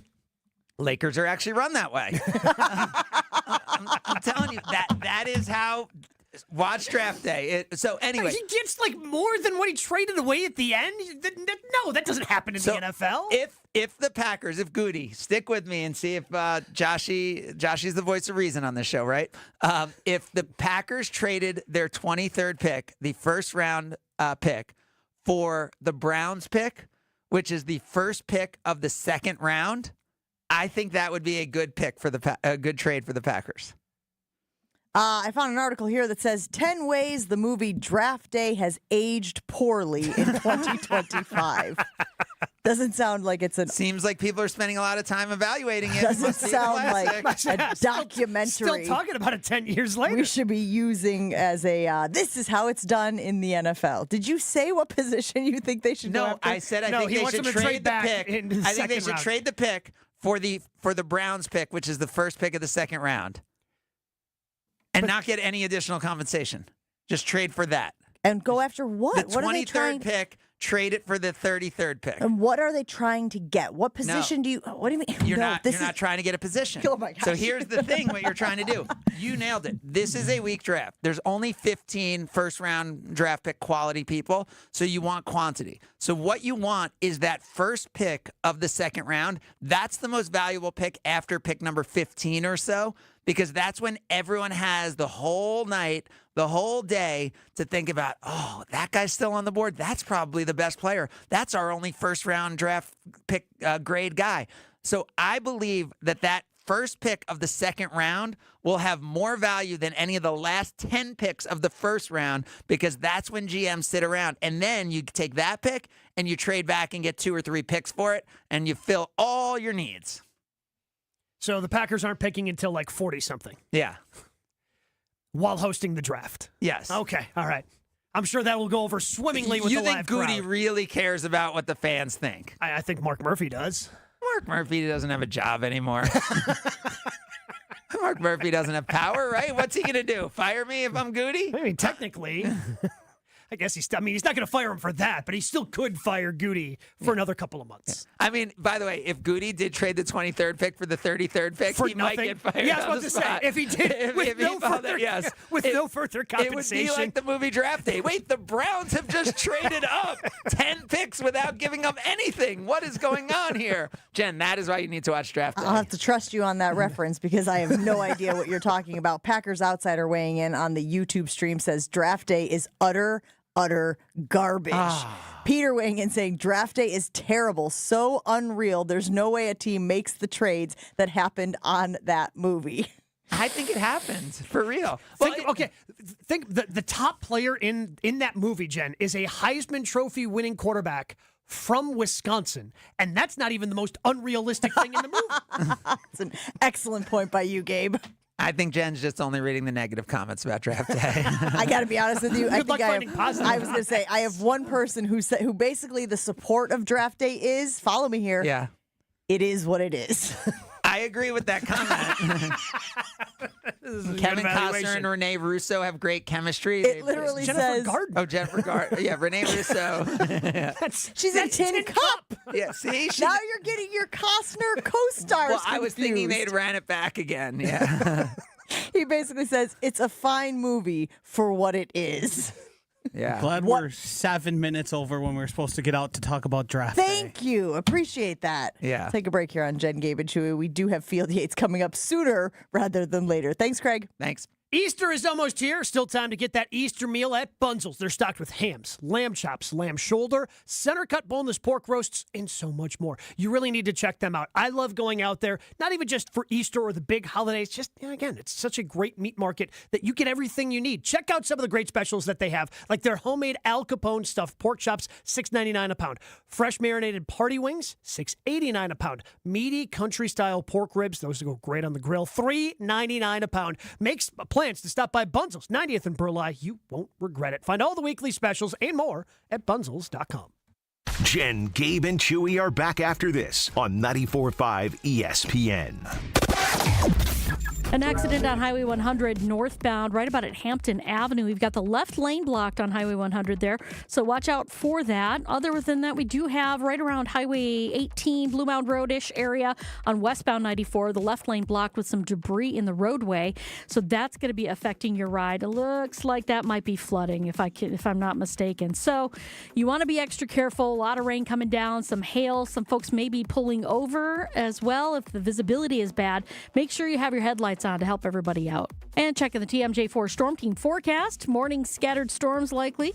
Warm and humid throughout the midday. Few evening storms are possible. A high of 70. Tonight, a few storms early, then mostly cloudy. A low of 44. From the WTMJ Traffic Center, I'm Debbie Lazaga on 94.5 ESPN. It's time for you and that diamond to come alive again. At the 4th annual Spring Ring Cleaning at Kessler's. Even if you have a good ultrasonic jewelry cleaner, it can't match the pressurized steam cleaning we do at Kessler's. Let us steam clean and polish your engagement ring. For free. I'm Joe Gerke, president of Kessler's, and we want to strip away all the soap scum that is making your diamond look dull. For free. And while we're doing it, we'll inspect the prongs on your ring to make sure your diamond isn't about to fall out. It's the 4th annual Spring Ring Cleaning at Kessler's. Here's another idea. Bring us anything you own that needs to be repaired, and we'll give you a price to make it like new again. And if you have some old jewelry you don't wear anymore, We can make something unique and wonderful out of it. unique in all the world. Welcome to Kessler's. To find the Kessler's nearest you, visit Kessler'sDiamonds.com. Every great team has its core players, but when the season gets tough, adding the right free agent can make all the difference. The same goes for business. At Robert Half, we found that 67% of companies surveyed plan to increase their use of contract talent to handle workload peaks and backlogged projects. With Robert Half's specialized recruiters' experience, combined with our award-winning AI, you can quickly find the skilled candidates you want. At Robert Half, we know talent. Discover how we can help at roberthalf.com/talent. Quarterback Jordan Love isn't just on the Packers. He's also on the American Family Insurance team. Because like us, he believes in dreaming fearlessly. Just chase your dreams and don't let nobody hold you back. And we help protect those dreams with the right coverage so you can Dream fearlessly. American Family Insurance. Get a quote and find an agent at amfam.com. Products not available in every state. American Family Mutual Insurance Company, SI, and its operating company, 6000 American Parkway, Madison, Wisconsin. This is Jen, Gabe, and Chewy. I have told you how many times. Do not mess with electricity, Chew. And I don't. I did. I did. But I don't. Incident? There was one. Plumbing, you're going to get wet. Electricity, you're going to die. On 94.5 ESPN.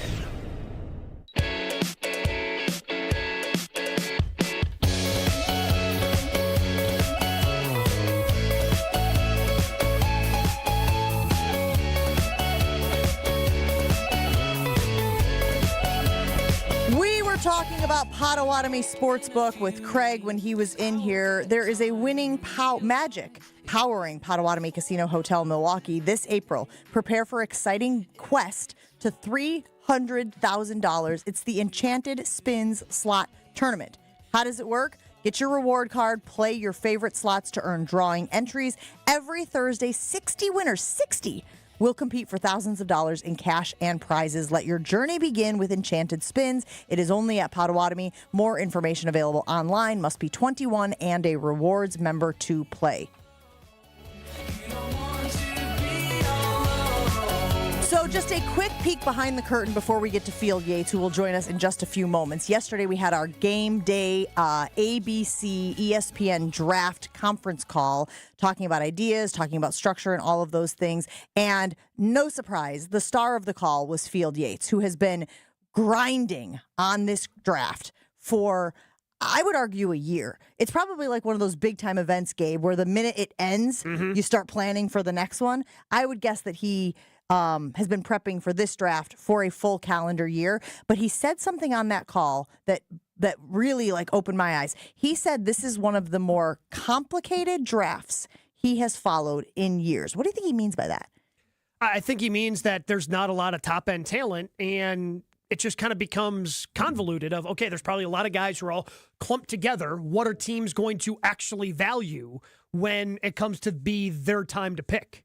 That's what I think he means by that. And of course, you are going to be beholden to however the draft board shakes out in front of you. I think there's a lot of different directions some of these teams want to go, but it is going to depend a lot on what happens in the picks leading up. And we will talk about Shedeur Sanders, because while you may not think that he will have an impact on what the Packers end up doing, turns out he may have an impact on what a lot of teams end up doing. So Field Yates is going to join us in just a moment here on Jen, Gabe, and Chewy to talk all things NFL draft right after this.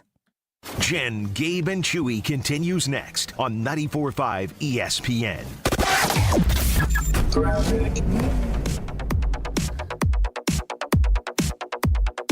Wet roads making for kind of a treacherous ride out there right now. We've got some flooding areas, such as on westbound 94, right about at Highway 18. We've got more on 175 southbound at State Street. Looks like there's a crash there, too, blocking the left lane. All that is going to be affecting your ride. Give yourself tons of extra time to get around. Road conditions are not great, so you want to make sure you keep your speeds in check. And also, for visibility, make sure you have your headlights on. Traffic is brought to you by the Neal Group. They know how to minimize your taxes to keep more money in your pocket.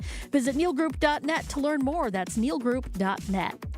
And checking the TMJ4 Storm Team forecast today. Morning scattered storms, warm and humid throughout the midday. Few evening storms are possible, a high of 70. Tonight, a few storms early, then mostly cloudy skies, a low of 44. From the WTMJ Traffic Center, I'm Debbie Lazaga on 94.5 ESPN. Are you heading up to Green Bay for the draft? If you're looking for a ride there and back, the Potawatomi Hotel and Sportsbook have a couple of packages you should check out. Hey, it's Jen Latta. I'm here with Sarah Neubauer from Potawatomi Casino Hotel. Sarah, tell us about this first package, a hotel stay and shuttle rides for two people. Yeah, we have a limited deal going on that includes a one-night hotel stay and shuttle ride to and from Green Bay for two guests. The cost is $600 per night, but listen to what this package comes with.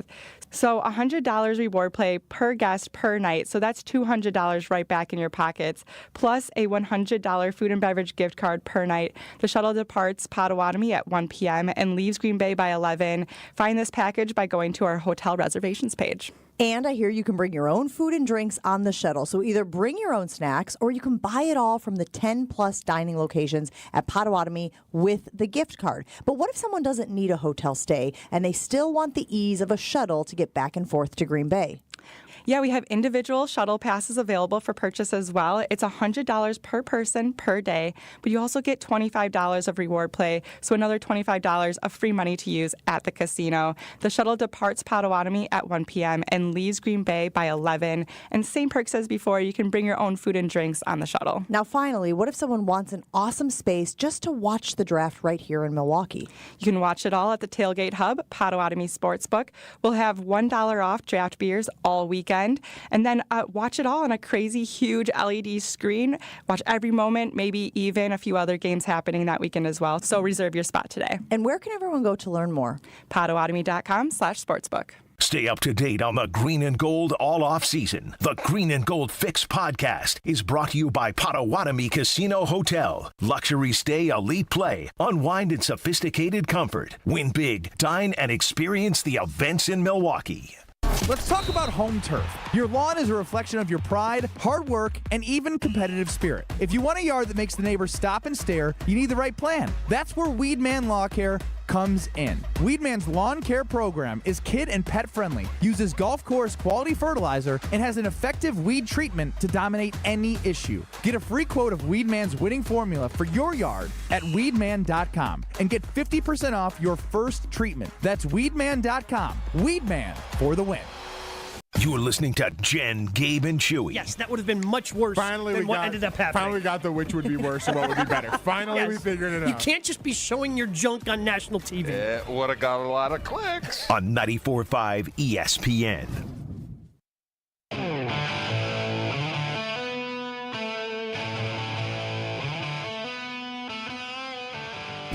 We are less than a week away from the NFL draft being in Green Bay, Wisconsin for the first time, potentially the last time ever. So if you're still thinking about whether or not you should get up there for the festivities, we highly encourage you to take part, to get up there, to enjoy the NFL draft and all that it has to offer. And a guy who has been digging deep on the NFL draft, Field, you're going to have to fill me in here. I said to Gabe, I think you've been probably working on this draft for about a year. Field Yates joining us here on the program. When do you start working on the NFL draft? You guys are going to think I'm a sicko, an absolute sicko. But I had a little bit of a quiet break in the action yesterday, and I started to put together my 2026 prospect list. Of course. Because what happens is, you guys think, and I'm not being serious, because what happens is the day after this draft is over, we'll do our grades and we'll do our winners and losers and notable picks and surprises and things of that nature. But before you know, people are going to say to me, all right, just hypothetically, if the Giants have the number one pick in the draft next year, which direction should they be turning at quarterback? And it's a labor of love, perhaps. And, I think all of us are caught. I know Jen obviously is front and center every Saturday on site for game day. We all love college football. So in some ways, it's just getting ready for the college football season. But this draft class has been really, a full year in the making. The biggest variable in draft evaluations now is I had like 82 guys that I had a draftable grade on and went back to school. They get the right amount of NIL money and they say, I'll wait a year and I'll improve my stock from a day 3 player to maybe a day 2 or even a day 1 player, kind of like what Cam Ward and Tyler Warren and a couple of other guys did this past year. Those guys might be 2 of the first 7 or 8 picks. Cam will certainly be the first. So just a much different world right now for college football and these prospects and how quickly they decide to go and, eventually pursue that NFL career. With this quarterback class not being very deep compared to last year's, and really not a lot of NFL teams necessarily looking for that quarterback of the future, how tough has it been to really evaluate this year's draft class? Yeah, it has been an interesting one. And what's been interesting, too, about this quarterback draft class is, the evaluation takes place all throughout the college football season. And then it kind of kicks into overdrive once teams around the league have made their moves in free agency. Right now, as I go into the NFL draft, and obviously things could change and teams could prioritize quarterback a year earlier. But right now, I would argue that the Titans, the Browns, the Giants, the Saints, and the Steelers are the 5 teams that kind of must address quarterback at some point early in the draft. There are more than 5 quarterbacks that I think people around the league could argue belong in the first 5, right? There are like 7 names that people tend to wrestle over as the top 5 quarterbacks in the draft. But with quarterback evaluation, what makes it more complicated than just the teams and the players involved is that I've made this analogy many times before. Like if the 3 of us went to a neighborhood in Milwaukee and saw 3 homes that were all in the market for the same price, one of us might like the house that has a pool, one of us might like the house that has a big yard, and one of us might like the house that has the best kitchen, right? Like it's just a matter of what you value the most individually. So where I believe in my conversations with people over the last, call it 7 months since the start of the college football season, Shedeur Sanders has been in the eyes of most people a top 2 quarterback prospect. However, if the Saints decide to take a quarterback at number 9, and they're bigger fans of Jackson Dart or Tyler Shuck than Shedeur Sanders, then Shedeur might be the 3rd quarterback off the board. Does it mean he's the 3rd best? I don't know. I mean, it means the Saints didn't view him that way. And I'm making this example up, obviously, as we'll see what happens a week from now.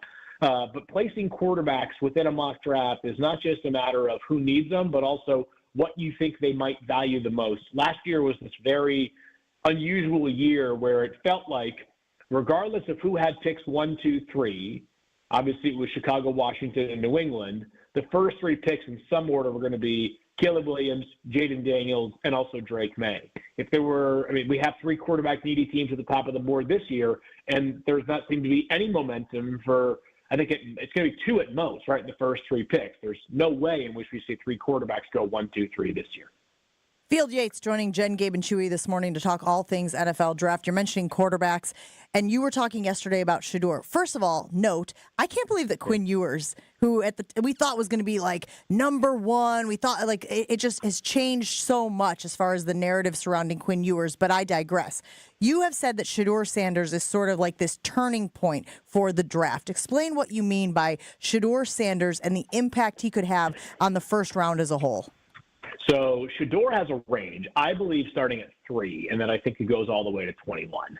3 is the Giants. I mentioned the Saints as one of the other quarterback teams at number 9, and the Steelers at 21, who, unless you guys have learned something in the past 90 seconds, to my knowledge, Aaron Rodgers has still not signed with the Steelers. And I thought yesterday his comments with Pat made me feel like him signing with the Steelers is far from a foregone conclusion, right? I mean, if you're Pittsburgh and there's no answer on Aaron by Thursday night next week, you have to plan for him to not be your quarterback as far as your draft is concerned, right? So it's just a reality of where they're at right now. But I think Shedeur, the Giants have been doing their homework, obviously, over the past 24 hours on Shedeur, on top of all the work they've been doing for the last 7 or 8 months. It's such a fascinating dilemma. It seems, I don't think it's very rare for me to speak in absolutes in the draft because very few things are considered the exact same in the eyes of many people. But I would say that with Shedeur Sanders and the Giants, it does not feel as though the entire organization says to itself unequivocally, this guy must be the pick at number 3. The question you have to ask if you're the Giants is, are we going to go back-to-back years with the top 6 picks and a needed quarterback and bypass the quarterbacks on top of that? Let's just say the Giants' mindset is, hey, we're not going to take Shedeur at 3, but we would take him a little bit later on the board. What is your guarantee to get back into the order at the time that you need to get back into the order at? That is, there's some question marks there. So I think that Shedeur at 3 is possible. I think 9 is possible, but unlikely to the Saints.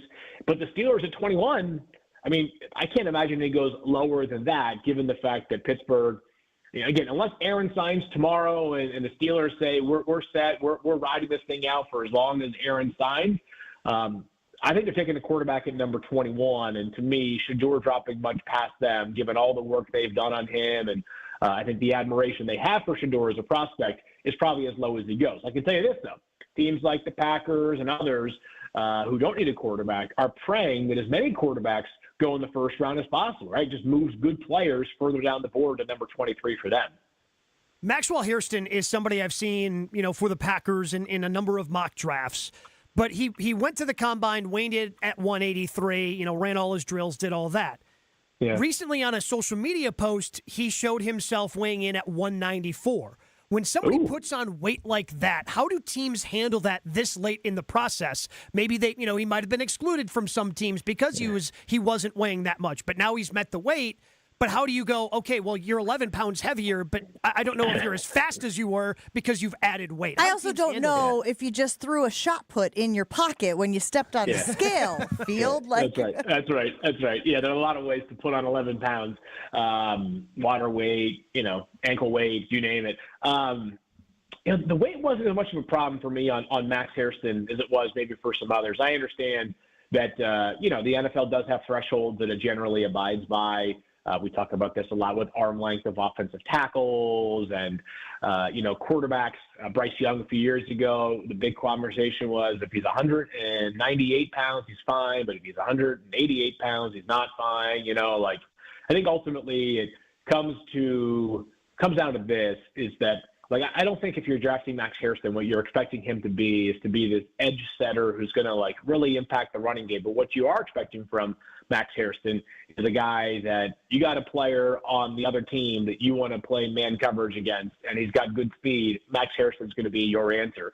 I'm not saying this because of the station and the city that I imagine are the fans of the team that I believe many of your listeners are the biggest fan of. But I felt throughout the process that Max's college stuff reminds me a little bit of Jaire coming out of college. Obviously, Jaire is a big question mark for the Packers right now, but you just don't find that many loose athletes with that kind of speed and the rare ball skills and the instincts and the competitiveness, plus the, I would say, confidence that really shines through. I mean, if you see Max Harrison out there against pretty much any wide receiver, I think in his mind, it's, I'm good. Like, I'm ready for the test. So I've also felt like that the Packers are a good home for Max, in part because I think back to what happened last year. Jeff Hafley, I don't think at his roots wants to have a defense that plays zone coverage on 70.2% of its snaps like they did last year. I thought that last year, maybe it's, I don't know which side's the chicken, which side's the egg, whether you want to call it the pass rush wasn't good enough, so it was going to leave the corners in compromising positions, or they just didn't have the corners to play man coverage last year. But I think they want to find a way to make that number between man and zone a whole lot more balanced. And certainly Nate Hobbs goes a long way in helping out the secondary, but I think you need at least another corner in this class, and then you got to find some edge rushers as well. So that's why I think Harrison makes a lot of sense for Green Bay at number 23. It's kind of in the right range of where I have him on the big board too. Really good stuff. Really good insight. Really appreciate that, Field. So if you think cornerback for the first round, then what for Green Bay? Because you're covering all of the rounds for ESPN, and you're not just the guy who's there for the first round and then deuces. So if they address cornerback, which it feels like you think there's a distinct possibility, do you think then they go after wide receiver, or do they address the issue that you just mentioned, which is the pass rush? Yeah, I think it's probably back to the pass rush well if they can. And I do think this. I know January, I talked about this on the call yesterday in advance of our broadcast next week. Like, the depth of this class outshines the star power of this class. And I think corner, wide receiver, and edge rusher all are good testaments to that in this year's draft class.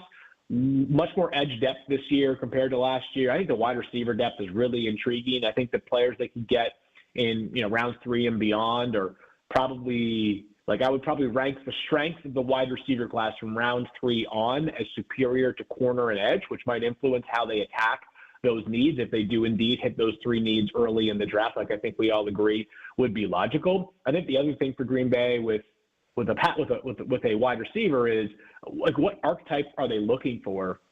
We know the Packers obviously have had like this kind of this conglomerate that has maybe no alpha, but has a lot of guys that do different things. Jaden Reed being the explosive, like, get the football in his hands type of player. Christian Watson, when available, is the downfield threat.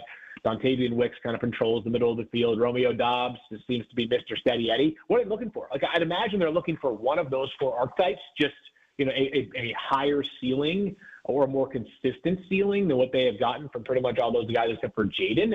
I just don't know exactly what they feel like they need the most right now. And that might determine the wide receivers that they target. Is it 54 for them, I think it is, in the second round, or 56, somewhere in that range. So second round or beyond, I think, are reasonable areas to get that wide receiver because of the fact that there are so many different shapes and sizes at that position from day 2 and beyond. Well, and as we have addressed, the Packers have brought in a number of wide receivers to work out, so it seems like they at least know this is an area they need to target in the upcoming NFL draft. Cannot wait to see you in Green Bay, Field. You have done exceptional work. It will all show on the broadcast. We are lucky to have had you with us this morning. Have a good one. We'll talk to you again soon.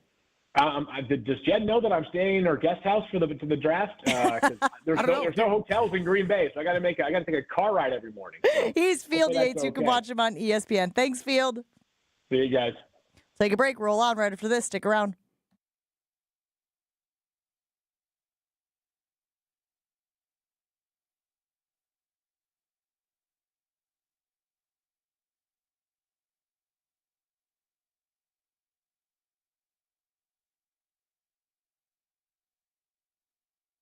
Your state, your teams, your ESPN. The ESPN Wisconsin app. Find the ESPN Wisconsin app in the Apple or Android app stores today. More Jen, Gabe, and Chewy coming up on 94.5 ESPN.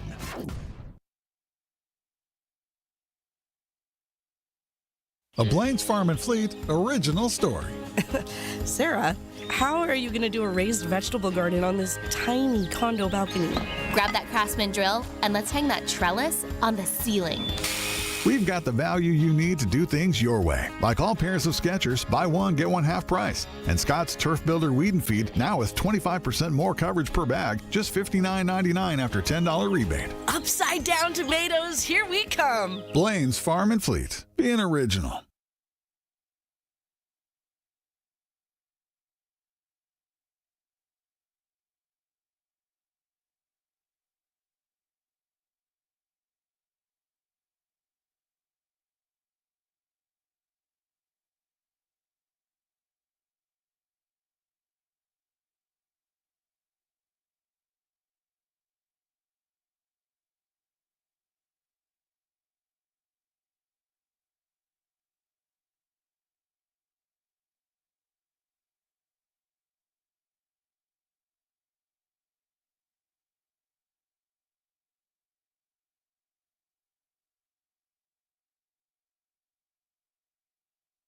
Hey, it's ESPN Milwaukee's Jen Latta. You've heard me talk about my community, so you know that local means something to me. And it means something to Great Midwest Bank as well. But what exactly does it mean to be a local bank? GMB understands community because they're part of it. Employees live here, and customers, well, they're just neighbors. Great Midwest Bank offers customized products that others just can't offer. Over 90 years of being a proud part of your community. Great Midwest Bank. Simply giving, simply local. The sports calendar is heating up, and with ESPN Bet Sportsbook, you can go from checking news to stats to placing bets in a couple of taps. Stream games, bet live, and get exclusive offers when you link your ESPN account. Right now, you can get $100 in bonus bets when you make your first $10 wager. Download the ESPN Bet app and sign up with promo code USL to get started today. Must be 21 or older. Gambling problem? Call 1-800-GAMBLER. Terms and conditions apply. See app for details. Offer not available in New York. Evan Cohen here. When the draft clock is ticking, you've got to pick the best talent, regardless of position, to fit your team's needs. Well, if you're hiring for your business, you want to find the best talent for any of your roles. That's why you need ZipRecruiter. ZipRecruiter's powerful technology hustles to find qualified candidates for your job immediately. And if you see a standout candidate, ZipRecruiter lets you personally invite them to apply. Try ZipRecruiter for free at ZipRecruiter.com/USL. That's ZipRecruiter.com/USL. As clutch of a player to ever play basketball. It's Dame time on Season 4 of Behind the Bucks on Bucks Plus. This year, I was like, I need to impose myself more on this team. Explore Damian Lillard's journey to becoming a top 75 player in NBA history. That's what really had me feeling like this is going to be great. Behind the Bucks is presented by Gallagher, your trusted insurance broker, and H&R Benefits Consultant. Find Bucks Plus on bucks.com/plus, the Bucks app, and wherever you get podcasts. Save big money at Menards. Find the perfect outdoor lighting for your patio and walkway with Patriot Lighting. Add a modern, clean style to your yard with a 10-pack of majestic solar LED path lights. They automatically turn on at dusk for up to 8 hours of illumination with no wiring required. Pick them up today. On sale now through April 20th. Plus, check out our weekly flyer on Menards.com for all the great deals happening now. Save big money at Menards. Tailgate season, company victory party, don't let your event fall short. V Private Bar Services delivers the winning play with expertise. We're talking custom cocktails, top shelf service, and an atmosphere that'll have your team pumped. Forget the watered down beer and basic mixers. Get the VIP treatment for your corporate events with bartenders who know the perfect pour. V Private Bar Services, where elevated hospitality runs through our veins. Explore vprivatebar.com and leave the mixing to us. It's time for the Milwaukee Basketball Report on 94.5 ESPN. Brought to you by National Liquor Mart, located at 16th and National in Milwaukee. National Liquor Mart is packed with deals for all your beverage needs, where your satisfaction is their plan of action. Open 9 a.m. to 9 p.m. daily. Buck star Damian Lillard has been out since March with a blood clot in his calf. But as a return on the horizon, he appears back in practice and on pace to start at some point in these playoffs. Here's Bucks president Peter Fagan on 620 WTMJ. I think he's been cleared for full basketball activity, which is unbelievable. He's no longer on blood thinning medicine, which allows him to have some contact and play. He'll continue some on-court activity, and we will see how it goes. No game one for Damian Lillard against the Pacers, but the Bucks do tip off that series in Indianapolis on Saturday at noon. This has been the Milwaukee Basketball Report on 94.5 ESPN. Brought to you by National Liquor Mart. It's Jen, Gabe, and Chewy. I'm right-handed, but I'm with Gabe here, yeah. I feel more confident in my left hand here, just cupping right now, other than my other hand cupping. Mostly because I also... I get a lot more work on the right hand. On 94.5 ESPN. Here we go. Guys, I'm telling you, if you're making plans to propose to that special someone in your life, the Jewelry Center. Of course, it's the only place to go for the ring. They're the best place to shop for diamond engagement rings in Milwaukee for a reason, and that reason, actually, it's multiple reasons. Great selection, whether you're looking for that lab-grown diamond, naturally mined diamond, they're going to have options, but also because of the great team that they've assembled over at the Jewelry Center. If you don't have an idea of what you want that ring to look like, go to our Pinterest page. See if there's anything there. Bring that in. The helpful team at the Jewelry Center always going to point you in the right direction. Check them out in Brookfield, Greenfield, or in Burlington. Shop online at shoptjc.com. And when you head to the Jewelry Center, make sure you tell them that Gabe and Chew sent you. Before we go this morning, I want to take a moment to address what was announced yesterday regarding College Game Day's future and Lee Corso, who has decided to hang him up. He will be 90 this year. Just after his 90th birthday, he will do his final show on College Game Day. Obviously, guys, I have a great relationship with Lee Corso. He is just an exceptionally wonderful, kind human being. And for somebody as talented as Lee Corso is and has been, and all that he has done for ESPN, for College Game Day, for the college football audience at large, he could walk around like he is the guy. You know what I mean? He could be like, don't you know who I am, Lee Corso. And he is so far on the other extreme of that, Gabe. It has been refreshing to work with him over the last 9 years. And I know that it took a lot of people by surprise, just like the timing of the announcement. But ESPN really wanted it to be a celebration of Lee's career leading up to that first weekend in the fall. He's been doing it for almost 40 years. I mean, College Game Day probably does not exist without Lee Corso and get to the point where it is as big as it is now. And you guys have as many people as you have working on the show. You think about, kind of early 90s when it's just, him and Herbie and at that point Fowler just kind of sitting at a desk. And now you see what it's become. Going live on campus, huge event, him holding the crowd in the palm of his hand with the head gear selection. It's an unbelievable thing that he's been able to help build in terms of College Game Day. I don't think it'd be understated how much of a pioneer he is in terms of sports entertainment. 100%. And not just people giving sports opinions. What about that bunt? This can be fun. This can be entertaining. We can laugh and make fun of ourselves and some of the things going on here. And it feels like I've never seen a College Game Day that he wasn't a part of. Like that, it's been my entire life. So it's just you're happy for him that he gets to go out on his own terms, sort of in that way, and it's not, just how impactful he has been to college football as a whole. It's a great observation by both of you. I think it's really important to recognize that, while there's all this emphasis on the X's and O's, Lee Corso was always about entertaining the audience. What can we do to make their experience as they join us for this hour, for this 2 hours, for this 3 hours better? So that they walk away going, I'm glad I used my disposable time to hang out with those people. And he reminds us of that every single week in our production meetings when we get inside of our heads and we're trying to figure out what people want to know about, what we should be talking about. Lee was always there to remind us, hey, talk about whatever you want, as long as it's entertaining, as long as you were giving the audience something that they could walk away from going, that was a benefit. I'm glad I did that. I'm glad I hung out. I'm glad I tuned into that. And to your point, if you like a Pat McAfee, if you like a Stephen A. Smith, if you like Charles Barkley, all of these guys who are doing those things, they have Lee Corso and Dick Vitale, by the way, to thank for that. So just wanted to take a moment to acknowledge the news yesterday about Lee Corso hanging him up first week of the college football season. Wilde and Tausch is next on ESPN Milwaukee. They'll certainly be talking about the NFL draft. Have a great weekend and stay safe out there, everybody, with the weather.